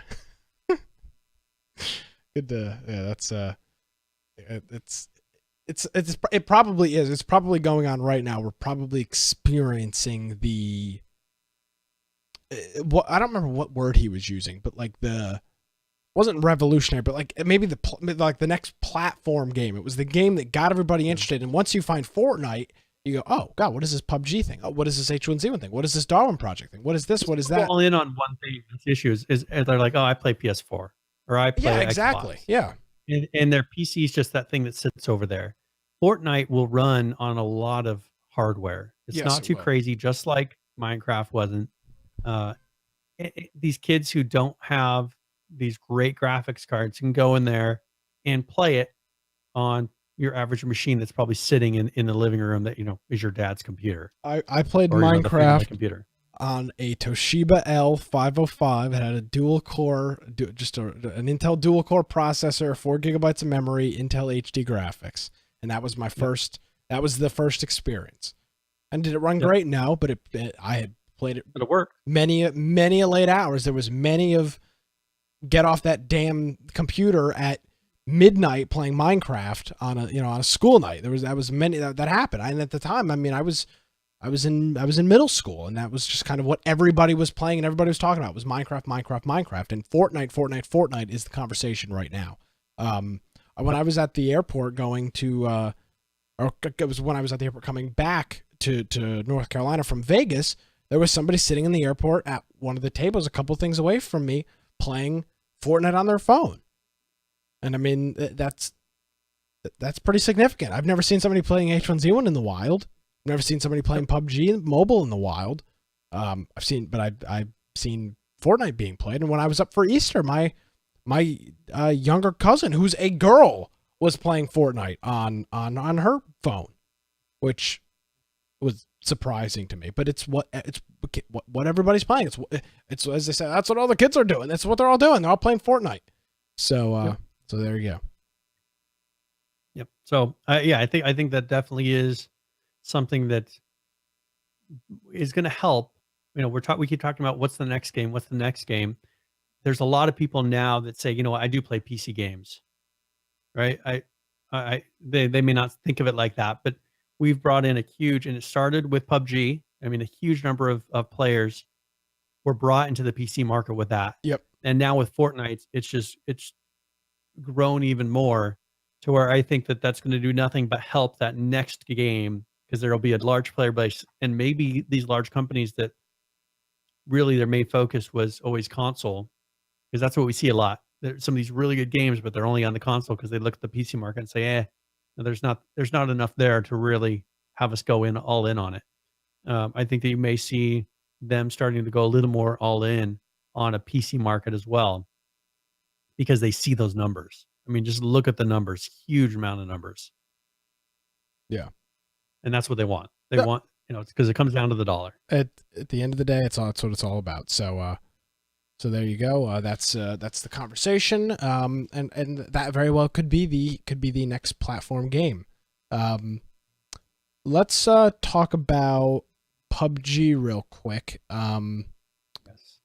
This is more of the conversation we were having last week about how you build a map.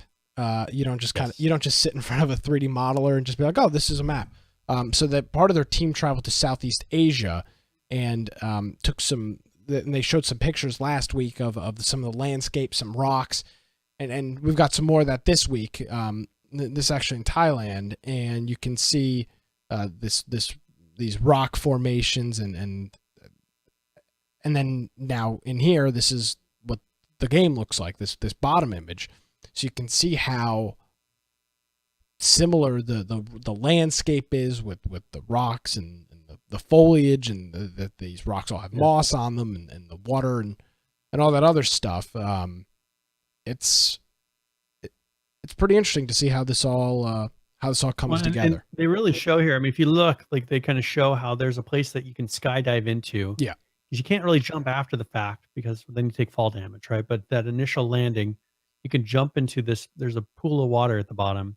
I don't know if it's guaranteed that you're going to hit that every time, but it's made to where you are supposed to drop in, skydive into that, and then you're into this whole underground complex, which is kind of similar to the cave system, that tunnel system that they had in the first map.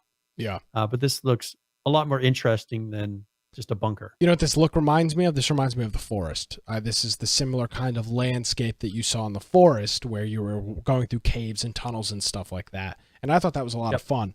Unfortunately, I was just so damn sick when we played that one time. I just got so frustrated. So this one will have 3 exits on that. So there's 3 different exit points, which will create some interesting firefights. Yeah, exactly. Leave that, because those are the only ways out of there. Yeah, and camping the point and so on and so forth.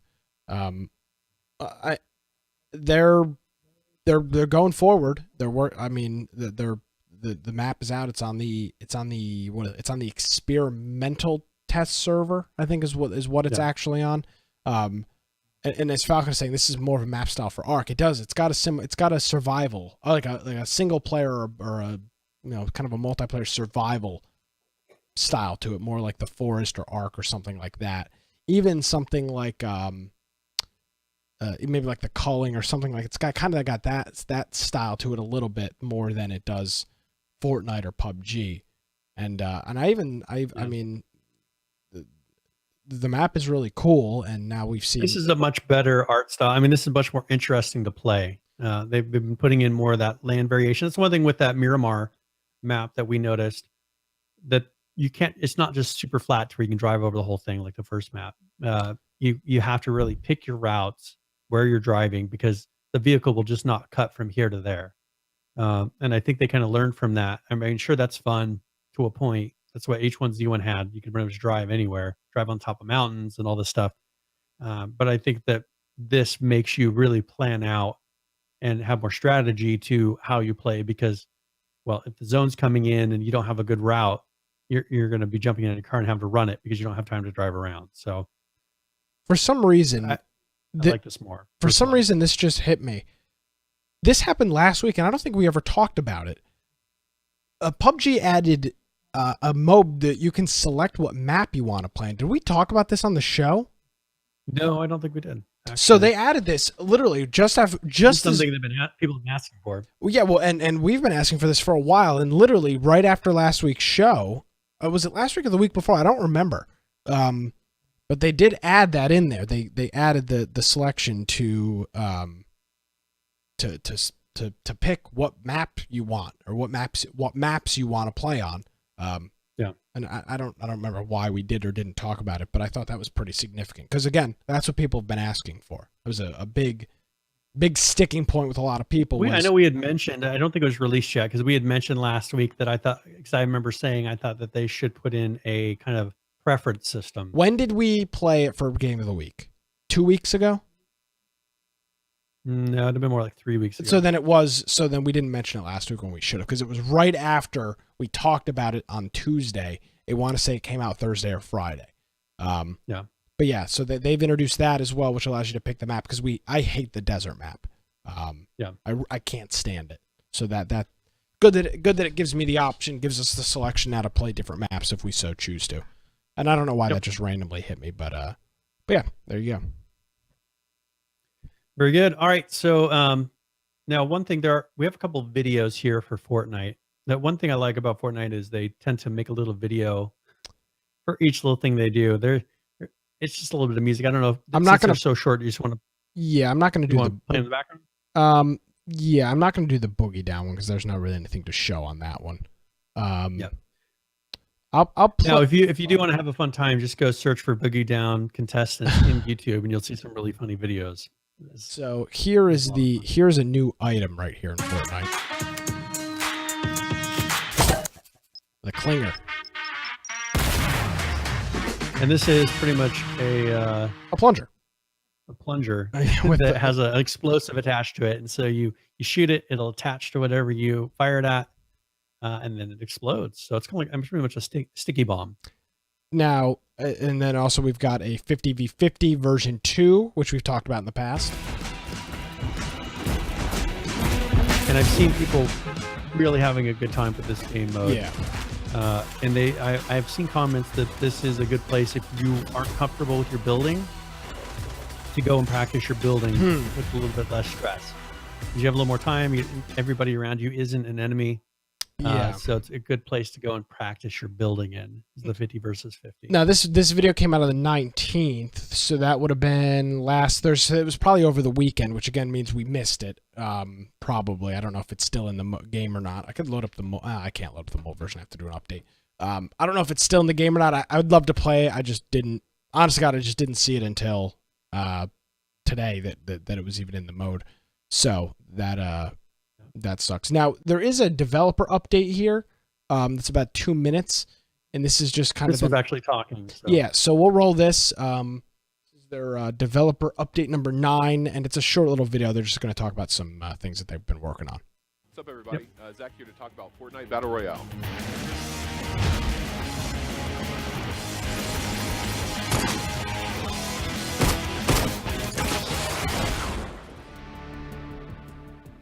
We had a service interruption on April 12th. This caused us to have some extended downtime.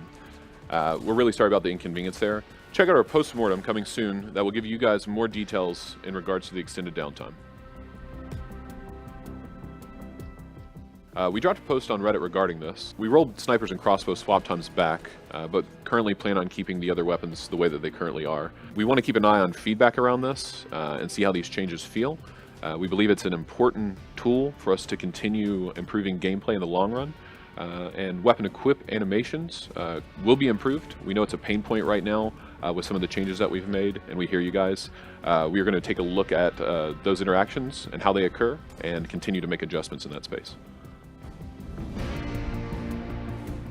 We've seen all the feedback online and we're tracking those quality of life fixes. Our first step was the Trello board, which is mostly focused on tracking bugs and issues. Some of the fixes that we've done recently are like making it easier to identify friendly and enemy traps. We've also added the Builder Pro control scheme. We also most recently addressed some of the peaking concerns that you guys have identified. We'll have a post coming out soon that will be detailing some of the upcoming fixes and what we've also done with Fortnite in 2018.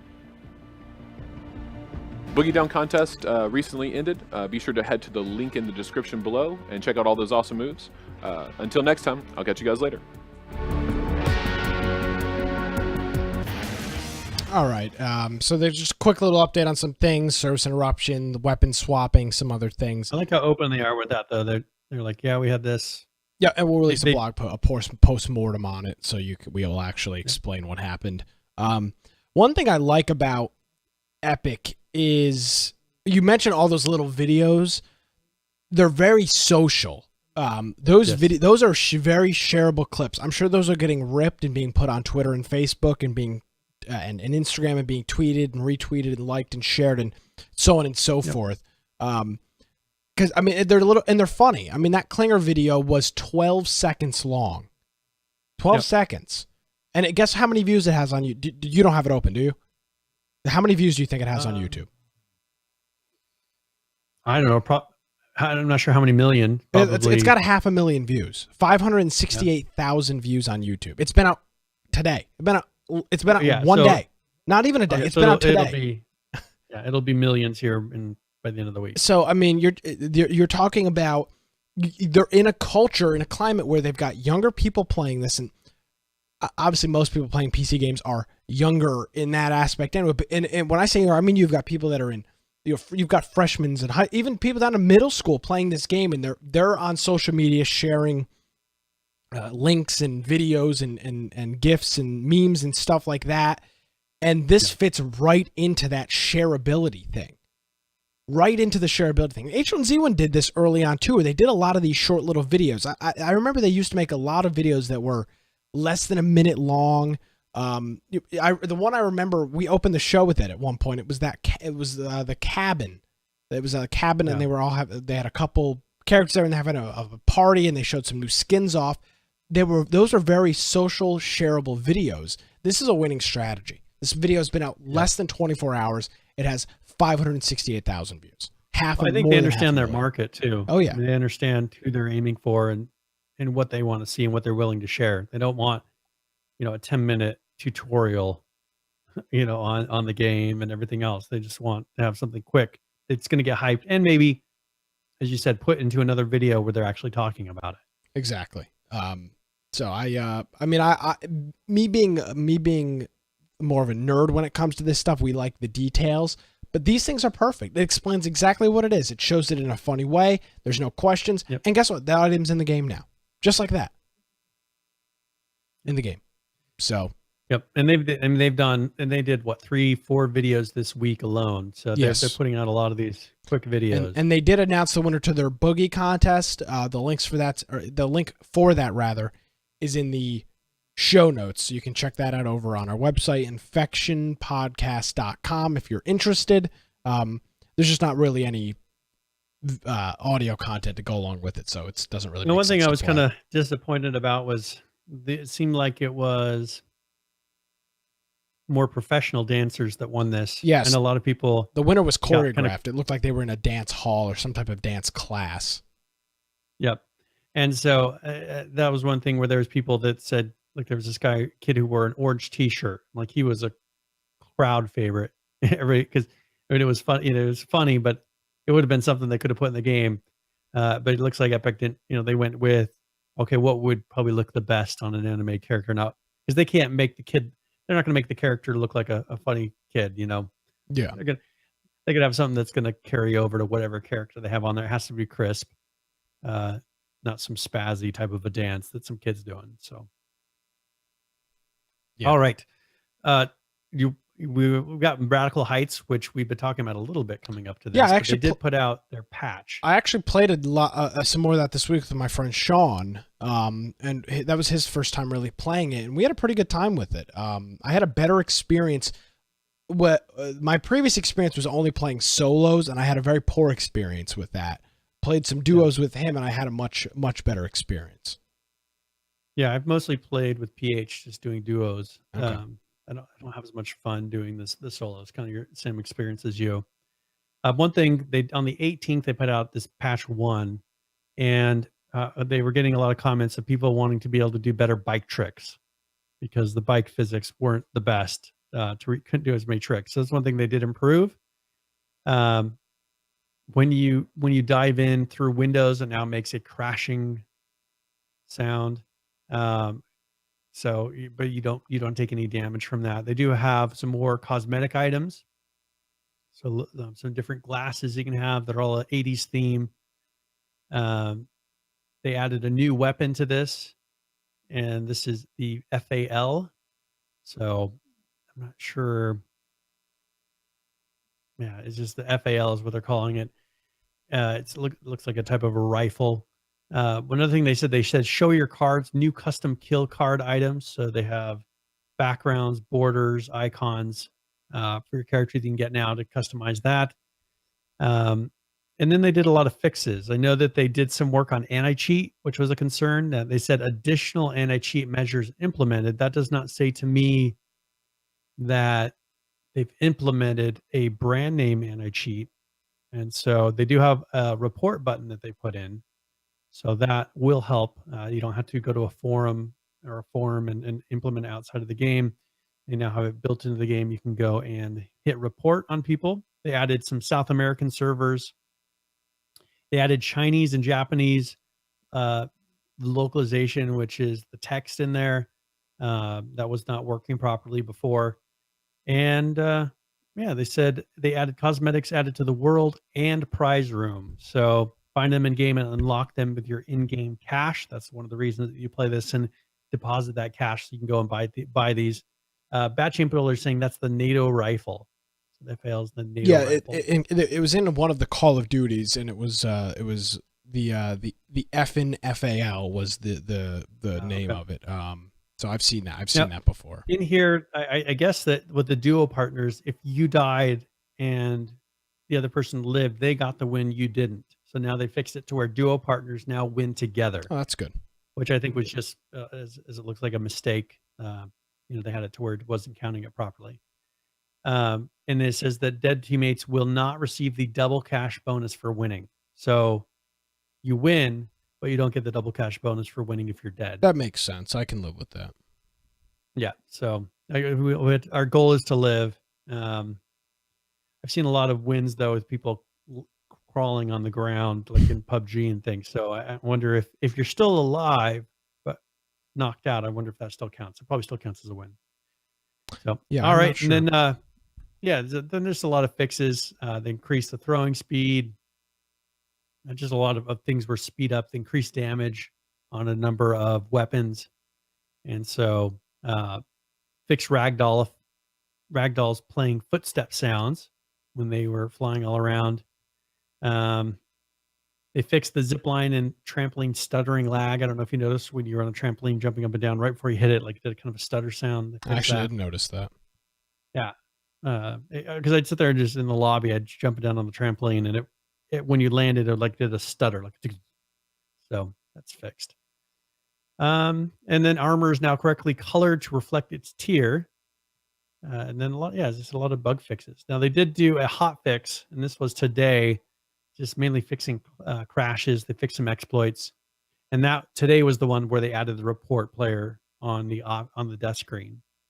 So if you have today's update, you will notice that in there. And I don't know if you saw anything else that stood out to you, but it's still a lot of fixes. And it's so new, most people don't realize how it's supposed to react in the first place. Yeah, and what I'd say is what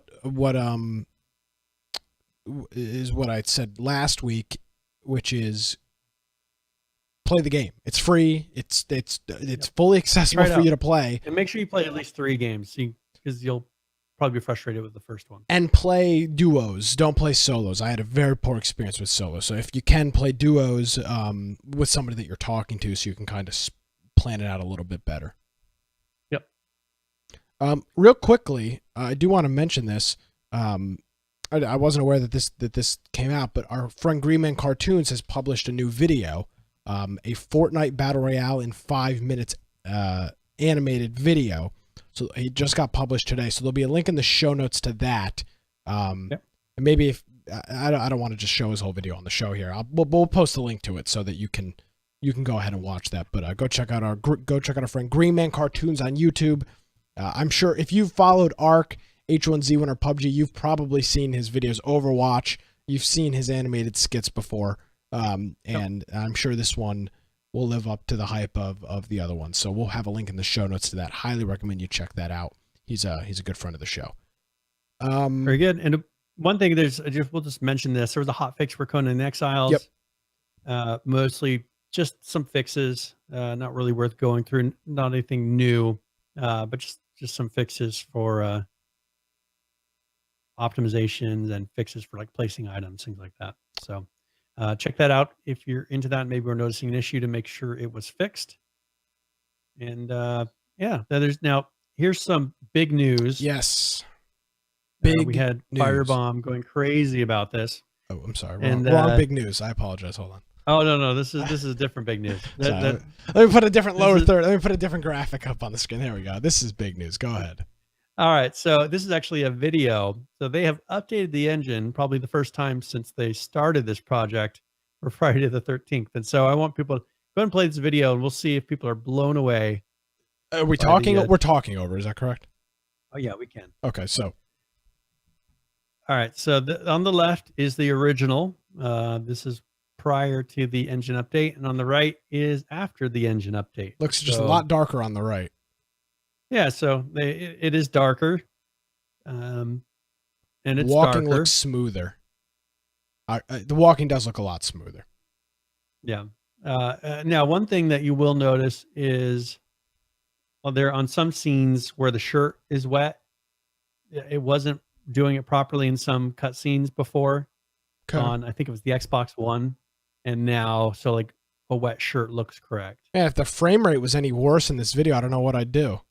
It's like very, very, very choppy. It's skipping around. Yep. And so, wow. I don't know. I mean, that's the big. This is the thing they've been working on the last little while, and so this is Friday the 13th, and it looks like they turned the gamma down a little bit. Yeah. It's hard to. There's not. They didn't pick. I don't think they picked the best scenes to show the whole engine. Game is dark. Yeah, I don't think they picked the best scenes to show the new engine thing. They showed the cutscene, the cutscene at the beginning. I have no idea. Well, there you go. Hey, that's exciting. Hey, you know what? The video. Here's the thing. The video came out yesterday. It's got over 60,000 views on YouTube. Yep. So now, I mean, so there are some lighting issues that are better. It matches the game. Things being darker, you want it to be kind of that spooky type of a thing. I think that it does match. It's funny. The first comment on YouTube is, am I tripping, or did they just make it darker and up to saturation? And the comment reply to that is, if you look at the top right, it does say work in progress. So that's that's their answer. I guess that's what this now, guy. I mean, they did do like 8 versions of an update. Like it's 8 versions ahead of Unreal than it was before, and so optimization. This will give them better optimization. They'll have a lot of opportunity. I don't know if they're taking full advantage of the latest engine things. They started this a while ago, so it's probably still now. It's probably already 2 versions behind. Yeah. So they're not even getting like these latest really good optimizations that all these other companies. So, but I think since they've done this once now, it'll be easier for them to maybe get to 4.19 from if they're on 4.17 or something now, and actually take advantage. So I didn't see a lot of, hey, look at this, performance optimization we did. So I didn't see that as well. I would think if they got it to 4.19, they'd be pushing some of the more performance improvements that they had. And that game definitely is a game. That is definitely a game that could use the performance improvements. Kind of how early Ark was. It need every time that they improved the game even a little bit, 10%, it was like, holy crap, this is a huge difference, because the game was so freaking resource intensive and just so not optimized. So hopefully it's got to be a really small team making this, though. I mean, the fact it is. I mean, we saw them at PAX last year. It's not a big team. It's a couple people that are enthusiasts of the game, and as we've been talking about in the past, I'm not trying to attack the developers or attack the game.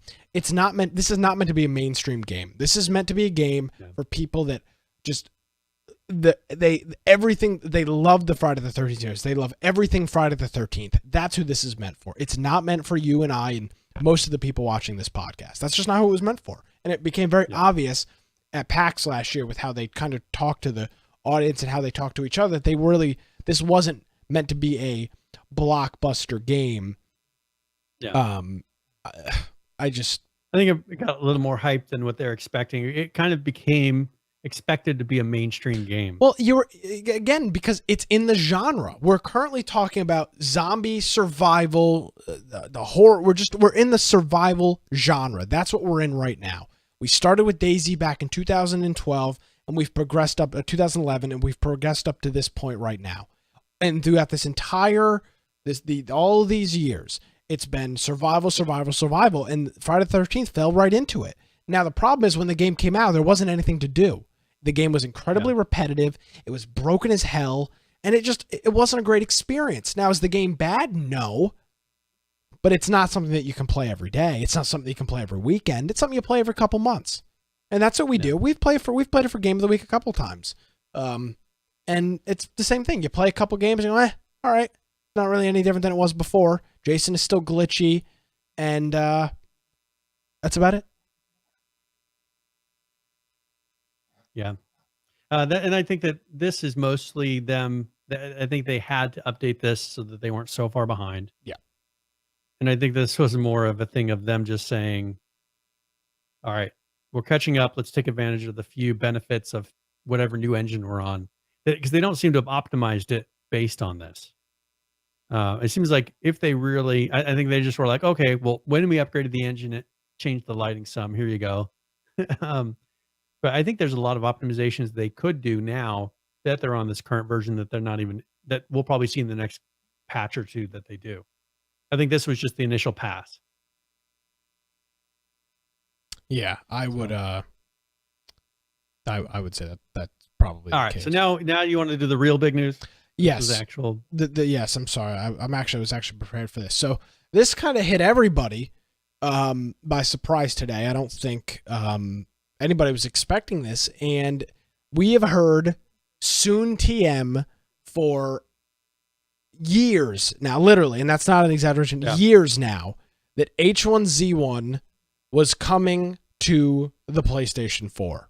And today on Twitter this morning, 9:30 a.m. Eastern, they just dropped the bombshell out there that it is, and it's actually coming out to a closed beta on May 22nd. So about a month from now, this will be out on the PC. This will be out on the PS4, and will it'll be the H1Z1. Now it's the Battle Royale version of the game. It's not just Survive. It's the Battle Royale version of the game. H1Z1 will be what's heading over to the PS4, and they've got a beta sign up form over on their website, and it's h1z1.com/PS4. I've tweeted the developers hoping that we can get some keys to this, hopefully a couple to play and then a couple to hopefully give away. And I don't think they're big fans of us anymore, so I wouldn't be surprised if we don't. But this is. Well, maybe all those ones that didn't like us, they've all been fired. So the new ones don't. Maybe they won't remember who we are. The problem is the new ones don't know who we are either. So this is significant news, Brian. Clearly, we've been talking for a while, you and I and the audience. We've had talks during the show, in Discord, after the show, in the post-show, pre-show, that maybe they are thinking it's time to wrap up H1Z1. They've got a new project. They're hiring for a new project. Maybe after that, they're just gonna, once they've got that going, they're just gonna hang up the towel on H1Z1. This is an indication that is not the case. There is no way they would be bringing this game to the PS4, doing a closed beta with the intention to shut it down. I mean, they would have to be mentally incapable if they're doing that. And I don't agree with everything they do, but I don't think they're that disconnected from what's going on. Do you think that personally, I think this game, it will be better suited on a console because of the way that, especially now, and maybe this is what they're aiming for with this whole change, the combat update and all this stuff of having everything. Because we ran into the problem before, and one reason the streamers liked it so much, where everything was 2 taps. People were able to just get so accurate with their shots, 2-tapping everybody from ridiculous distances. And that was how people were starting to show off. Now it doesn't work exactly like that on a console game. And I think that they probably didn't want such a drastic difference between the console versus the PC. And I think that having kind of this spray and pray type of a gunfights that they have now, I think fits consoles a little bit better. And so I don't know. I think that this could have a resurgence with a lot of people on a console game, because it just seems like the way that the game everything works, the movements and the shooting, I think does better in that environment. I'll say that when you play a game on the console, there's a little more leeway for things to not be so perfect. Yes. And People expect when you're using a mouse to be exact, and that's what ended up happening. It was too exact, and you had the professional players running in and two tap. I mean, it's kind of like CS:GO, incredibly exact. yeah, There's that big skill gap, but that skill gap works great when you have competitive players separated. But the thing is, they didn't have competitive players separated from your basic players, and so the new players were just running around getting shot constantly and dying, and they couldn't even tell where they're getting shot from.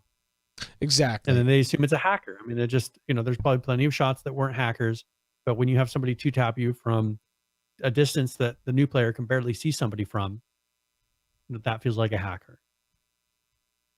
So with that, there was a crazy article that was posted, and I want to attribute this to the right person. So let me get this information really quickly. This is in reference agent.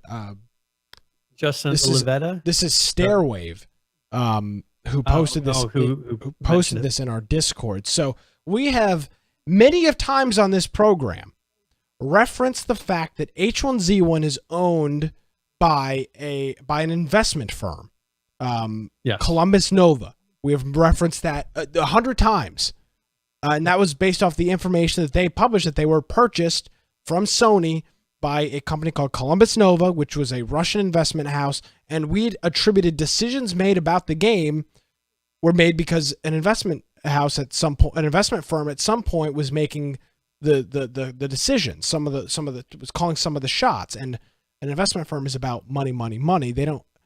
They care less about the customer's experience, and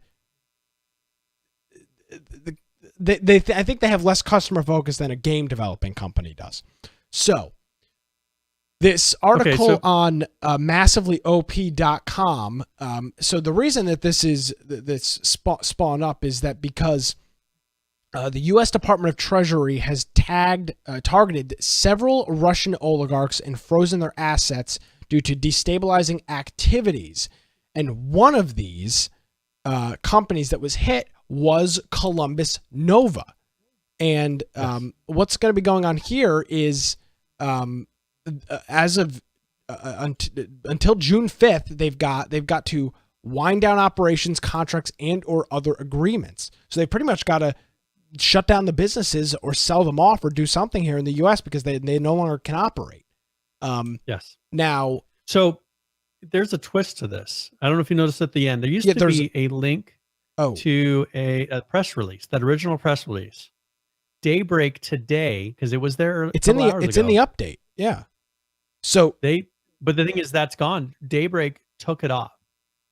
They deleted this press release from their website today, saying that it is. So going through this, the concern was that, oh my God, H1Z1 is going to be essentially have to be shut down. The whole studio is going to have to be shut down because this company is no longer going to be allowed to operate. So scrolling through this article, this blog, Massively OP, reached out to Daybreak, and the Daybreak's response was, Daybreak Game Company has no affiliation with Columbus Nova. Jason Espton, former member of Columbus Nova, is and has always been the primary owner and executive chairman of the Daybreak Game Company, formerly Sony Online Entertainment, which was acquired from Sony in February of 2015.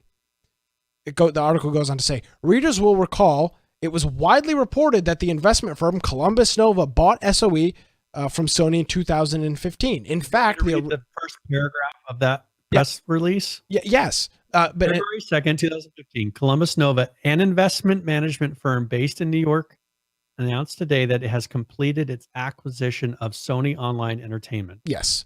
And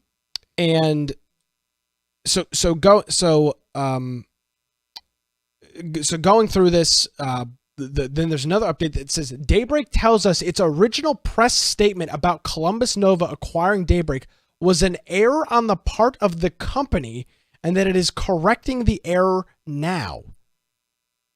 Its current executive chairman, former senior managing partner of Columbus Nova that acquired Daybreak, not Columbus Nova itself. That distinction was never corrected in the past, so we are correcting it now. A Daybreak spokesperson told us. I mean, So what the hell is going on here? One thing was pointed out too. Wikipedia. There was a Wikipedia account called Daybreak PR that was blocked earlier this month, right around the times that the sanctions were announced, because they were trying to edit the Daybreak Wikipedia entry to reiterate the claims that Epstein, not this investment company, has always owned the company. So they were trying to go in and change the history on Wikipedia to match their version of what they claim happened. I have no idea what's going on here, but how do you release a press release that you're owned by a company and it sits out in the public for 3 years? 3 years. And you say, oh, no, no, we were never owned by Columbus Nova. Well, how the hell do how do you release a press release? Quote, though? In the press release, there's this quote. We are excited to join Columbus Nova's impressive roster of companies. They have a proven track record in similar and related industries, and we're eager to move forward to see how we can push the boundaries of online gaming. That was John Smedley. I don't know what has gone on here, but I mean, this is an outright. This has to be an outright lie. It has to be an outright lie, and I can't even comprehend. Oh, Daybreak tells us the original press release about acquiring was an error. I mean, that's like, but if it was we incredibly. Oh, accurate. we sold the podcast to Microsoft, and then we come on next week. Oh, no, we never sold it. Who told you we sold it? We told you we sold it. We said it last week. You published a press release. It got a whole bunch of PR about how an investment firm is owning a game studio, which means they're not going to give a damn about their customers. And we literally on this show have based conversation after conversation after conversation based off this fact, which it was a fact. It was their own damn press release. And then they say, oh, no. Oh, no. Okay, we were never owned by Columbus Nova. Okay, I have a quote from Jason Epstein. Oh, okay. Who's the guy they're saying who bought it in the first place? Yeah, who's, okay. He didn't, it wasn't them. Here's what he said. It says, Sony Online Entertainment, newly rebranded as Daybreak, is a great addition to our existing portfolio of technology, media, and entertainment-focused companies. We see tremendous opportunity for growth with the expansion of the company's game portfolio through multi-platform offerings, as well as an exciting portfolio of new quality games coming up. And he talks about H1Z1, EverQuest. He was the senior partner at Columbus Nova at that time. He didn't say he said to the company's portfolio, talking about Columbus Nova. They are so full of it. I mean, reading this article, for anybody that is interested in this, the link is in the show notes. It's on massivelyop.com. It came out today. You literally cannot, every update of the post, Daybreak is contradicting themselves. I mean, they literally are just contradicting every statement that they made. Daybreak, and then the update 3 is Daybreak has now apparently deleted the 2015 press release from its servers. Yeah, if you go to their website now, it's a 404. They deleted it from the page. Now, according to this, as of Tuesday, Google Cache. As of Tuesday evening, the Daybreak privacy policy also refers to Columbus Nova as its parent company, which is how we referred to Columbus Nova in the piece's original title. And then Daybreak emailed them and told them that information was inaccurate. Now, the quote from the privacy policy is, Daybreak Games may share your personal information for the purposes described in this privacy policy, yada, yada, yada, which consists of Columbus Nova Private Equity Group and any company controlled by CN that directly or indirectly owns 50% or more of the outstanding equity in Daybreak. They literally, their privacy policy says, we are owned by Columbus Nova. And yet they are telling this massively OP.com website that, no, we were never owned by Columbus Nova. We accidentally, for 3 years, said we were owned by this company. I mean, do they think that we're stupid? What the hell are they talking about? I think they do. I mean, what I'm gathering. What the hell do these people do all day, Brian? I mean, they're just scared that their funding's going to be cut. I hope they get shut down. I hope that they get shut down. Screw them. I mean, this is ridiculous. I mean, this is an outright lie. They're trying to change history to match what they want it to be, and it's obvious. The second that the changes happened, where they were getting sanctioned, they started trying to change Wikipedia, because of course that's the book of knowledge, right? The book of knowledge. I mean, if it's on Wikipedia, it has to be the true history. Well, it's obvious. I mean, for those of us that there's plenty of documentation. It's still their active privacy policy. There's still their privacy policy right now. I'm looking at it. I mean, how are they going to say they're not owned by Columbus Nova? No. I mean, this is incredible. Oh, my name's not Nick Craig. I haven't told you for the last 170 weeks that's my name. But no, that's not my name. Brian, I don't even know. It says it right there. I mean, they still have the PDF. They haven't deleted the PDF of that privacy policy yet, and it's still on their website. So, I don't even have. I can't even form a comprehensive sentence about this. Brian, is it Tuesday night? Brian, is it 9:12 Eastern right now? Yes. No, it's not. Well, it's not. It's not. It's whatever you want it to be. I mean, this is incredible. We have to end the show. I mean, I literally don't have anything else to say. I mean, this is pure insanity. Yep. Yeah. I mean, that's the thing, is I saw that and I was like, this just doesn't make any sense. And if it's true, like they shouldn't be getting more funding. Like their assets should be frozen. And I think that they've gone and tried to make some changes and do some backroom deals to try to change this. And so I think that this is going to come back to bite them. I wish we could get in touch with them, because I'd love for them to clarify what is going on. So you were or you weren't owned by Columbus Nova, plain and simple. And I know we're running. Well, how can, I mean, what can they say? I would love to talk to somebody and say, hey, okay, I'm reading your for the last 3 years, everything I've done in game has been under this privacy policy, which says you are owned by this company. So is this privacy policy invalid? Has, for what I've been doing the last 3 years, not been valid? Because your privacy policy can't be. If you're saying you're owned by Columbus Nova, which is what they're saying, we're owned by Columbus. We remember very clearly at the time. It was very, very obvious. And so it'll be interesting to see what happens with this over the next couple of days. Because if this is truly happening, like, their funding should be being cut, I would assume. That's what you'd think. So all right. Well, let's do the game giveaway. I was going to mention. So I have a link, and this will be in the show notes. A link to the Survive the Nights patch. Miscreated had a new update. Rust had, there's a Rust video on there. We'll have a link to, and then I'll save that video for Star Citizen until next week. Perfect. It's not time sensitive. So, all right, very good. All right, so I'll go and do tip of the week, and then we'll do the game giveaway. All right. All right, tip of the week, so we'll go through, and we'll do either a general gaming tip or one for a specific game, since we're doing Friday night game night of the Darwin Project. This will be on that. So, tip of the week.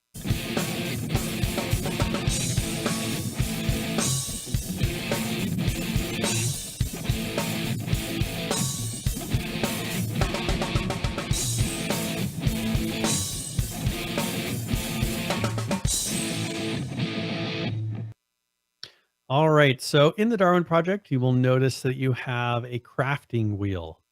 And this is something that it's kind of important that once you start playing the game, that you go in and customize this based on what you prefer. So this will let you pick things like what items or what abilities you're able to bring into battle. You can adjust it in the pregame lobby, but I would not recommend that because you'll have a limited amount of time, and if you don't finish in time, you'll be stuck with whatever you ended with. But you can go into the main menu and not be limited. You can pick things like, for instance, maybe you don't want the regular arrows. You want to have arrows that give a debuff, fire arrows, maybe ones that have tracking arrows that will allow you to track the player for 10 seconds if you hit them with it. You can pick an arrow like that, but then you won't have the 5 or the 10 free arrows that you get with the basic arrow. So kind of figure out after playing a little bit what your play style is, what abilities you would like to have. Go in and customize that crafting wheel, and then those will be the abilities that you can use in games. So that is tip of the week. Alrighty, and thank you very much for that, Brian. Yes. So, all right. So, yep, so we're rolling on this. All right. So this will be the raffle winner, Serial Killer Barbie. Hey, Congratulations. there we go. One of our favorite female listeners. Our only female listener. Well, and Joe, of course. So yeah, and as I'm sitting here, just PH is posting. Here's a link on the SOE or the PlanetSide 2 forums from 2015. Dear players, partners, and friends, today we are pleased to announce that we have been acquired by Columbus Nova, an investment management firm. Yep. I mean, It's as clear as day. I can't think of anything to say. Yep. Literally, I mean, I'm. Is it Tuesday? No. Okay. You think they just think that saying it is not that? It's I mean, gonna make it I'm going true. to start harassing them on Twitter this week and just posting links. I'm just looking for some clarification. Here's the thing. Proof. I mean, here's the thing, Brian. I'm not trying to be a problem. I'm not trying to be a jackass. I'm not trying to be, but just clarify. You know what? We were owned by Columbus Nova for a certain period of time, but due to these sanctions, Jason Epstein Or has even if purchased they the didn't rest of like the company. Maybe they could have even done it before, saying we don't like like the political stuff that's happening, and so we had this one guy. He got primary. At least be honest. Whatever you did, I mean, there's reality right now, and whatever led up to that reality up to this point. So whatever it was, just be honest. Say we saw that this was happening, and so we made a change. Don't say it never happened. We're not stupid. Yeah, I just love how on this show they have literally negated all of the conversations we've had about the investment firm owning the thing, which it did. So it doesn't negate the conversations, but it does in the sense they're saying, no, we've never owned by an investment company. It never happened. Yeah. It didn't happen. It didn't happen. It didn't happen. Do you H1Z1 was never even a thing? You remember when they were one Is game? that a game? I don't think that exists. I don't even know if it's a I don't game. think there is an H1Z1. Exactly. Real quick before we go here, Brian, again, quick announcement for anybody that missed at the beginning of the show.